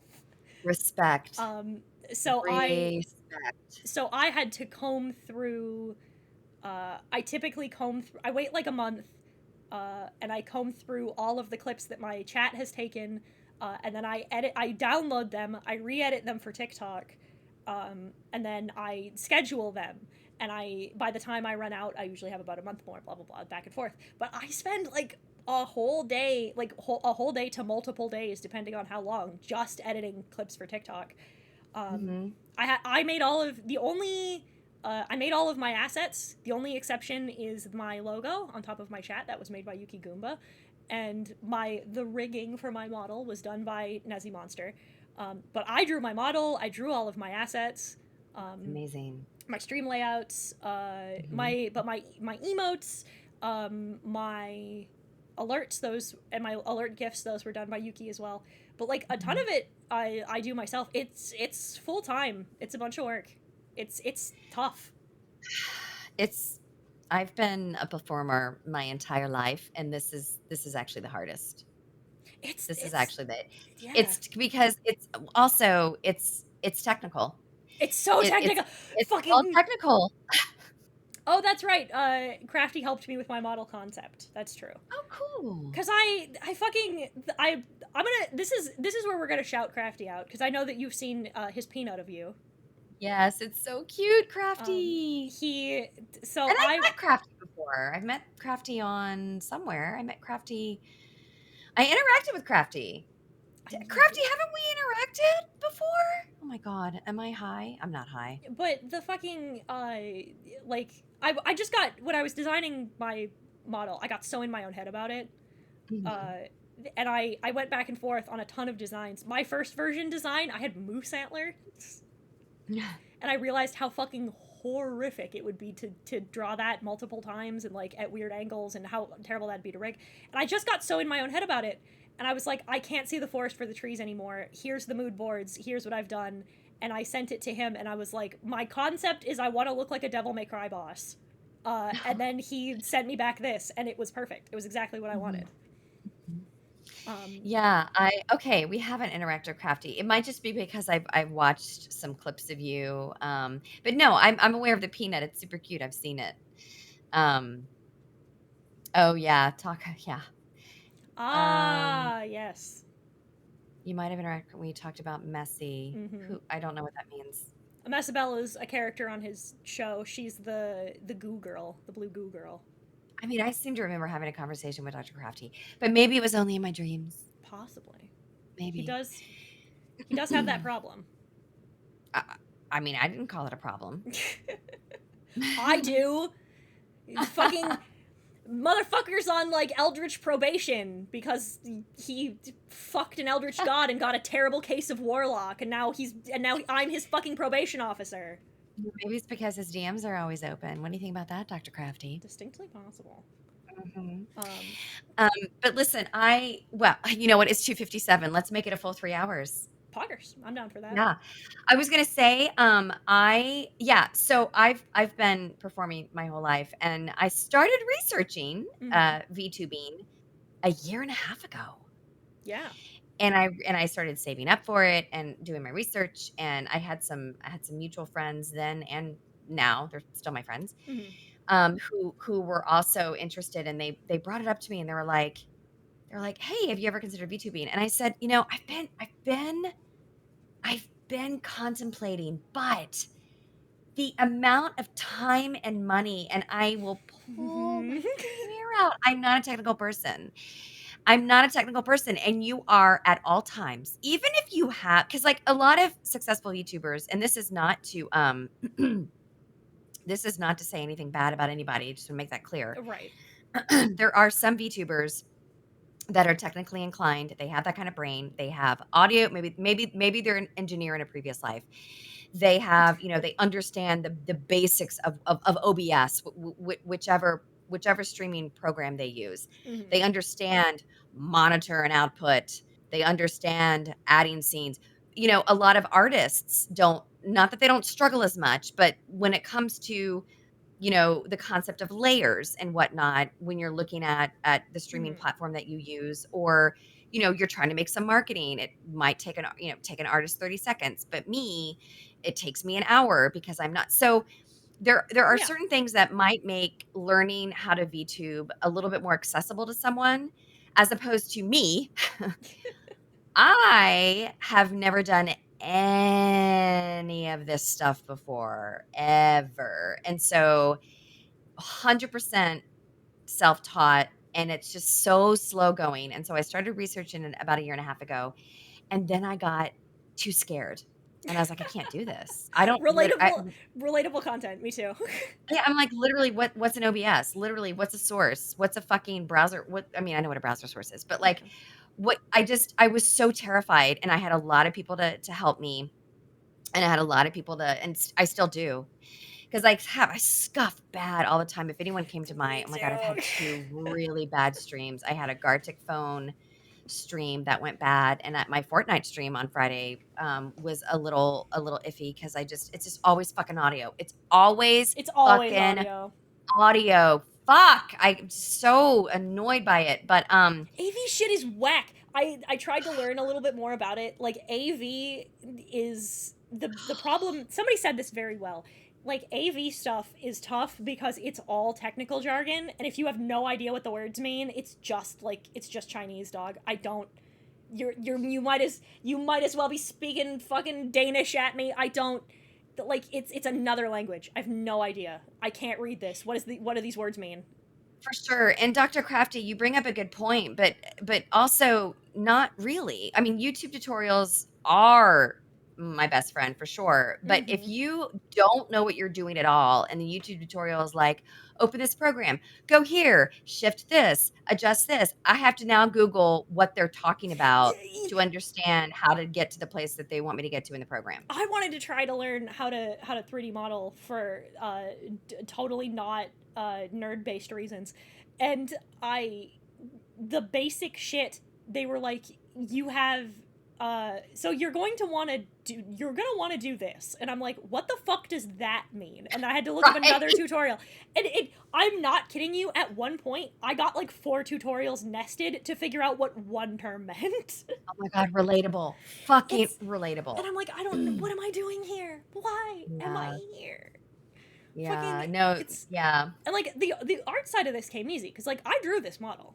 I drew it myself. But like, I don't. So the art side of it and like the graphic and like the marketing side of this, like aesthetically, came really easy for me because, like you said, I have lots of experience with that.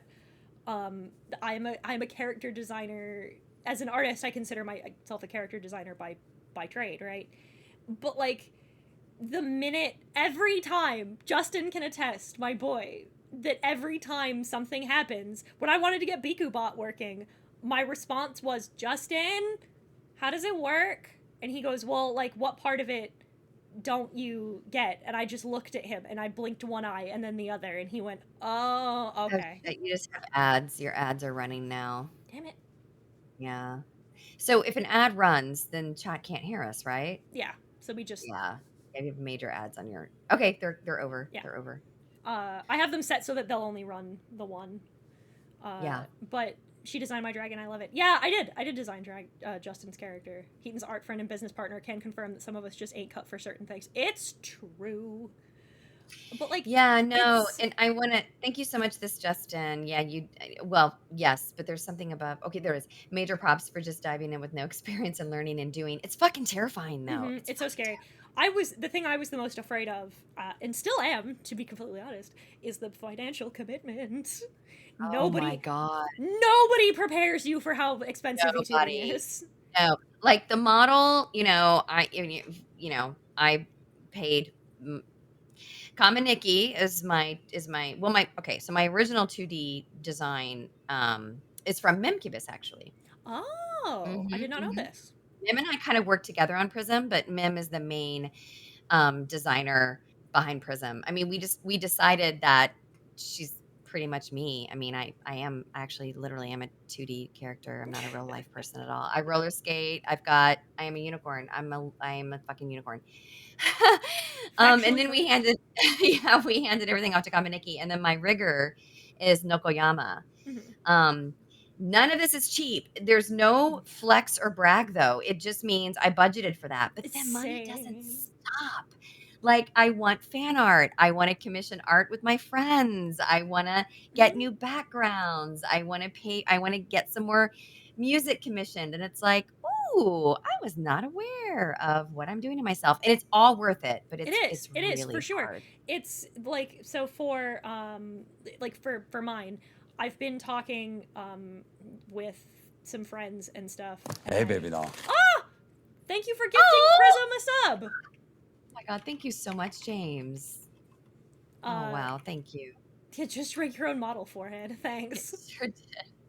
But like for example, I've been working for a long time to save up, and the goal is the minute that fucking Okuda opens his goddamn commissions, I'm gonna destroy him. I have so much money saved to get a 3D model. A, because I want the expression that comes with it, and B, because I feel like my design translates better. Who is the name of the artist? Okuda? Okuda? OCCUDA. OCCUDA.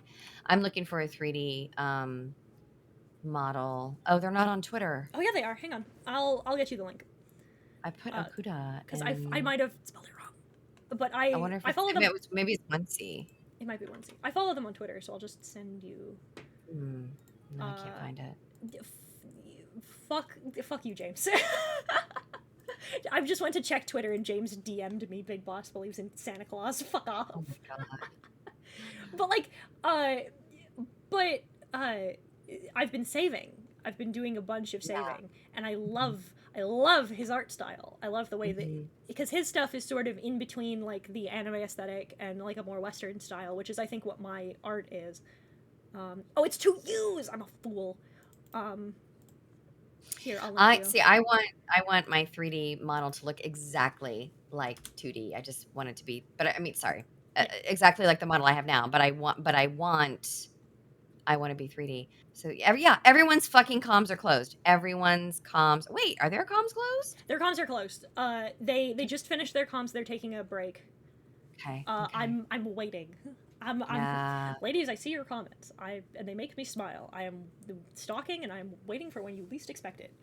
But like I'm just waiting for him to open his commissions again so I can immediately pounce because I couldn't last time. I had Yeah. I had a financial snag like weeks before he opened commissions, and there was nothing I could do to make up the difference because his 3D models, chat, spendy. Oh my God, it's so expensive. But his I'm prices gonna are run my own donathon for help with my free because I also want to get the index, and that's $1,000. ugh, I want to be in VR chat. I want to stream in VR chat, I and can't do VR. It you sucks. can't. No, I get motion sick. Yeah, I've had a little It's bit of that. heartbreaking. Hey, video game designers, if you make a 3D video game and you don't have a button that lets me toggle off head bob, I hate you and I hope you stub your toe on the nearest door frame. Okay. It's Okay. a mess. It makes me sick to my stomach every time. I hate it. It sucks. Mm. But I think that concludes our stream. Yeah, this was great. Thank you It so was. much for having me on. I'd love to collab again if you should. Yeah, do yeah, it. yeah.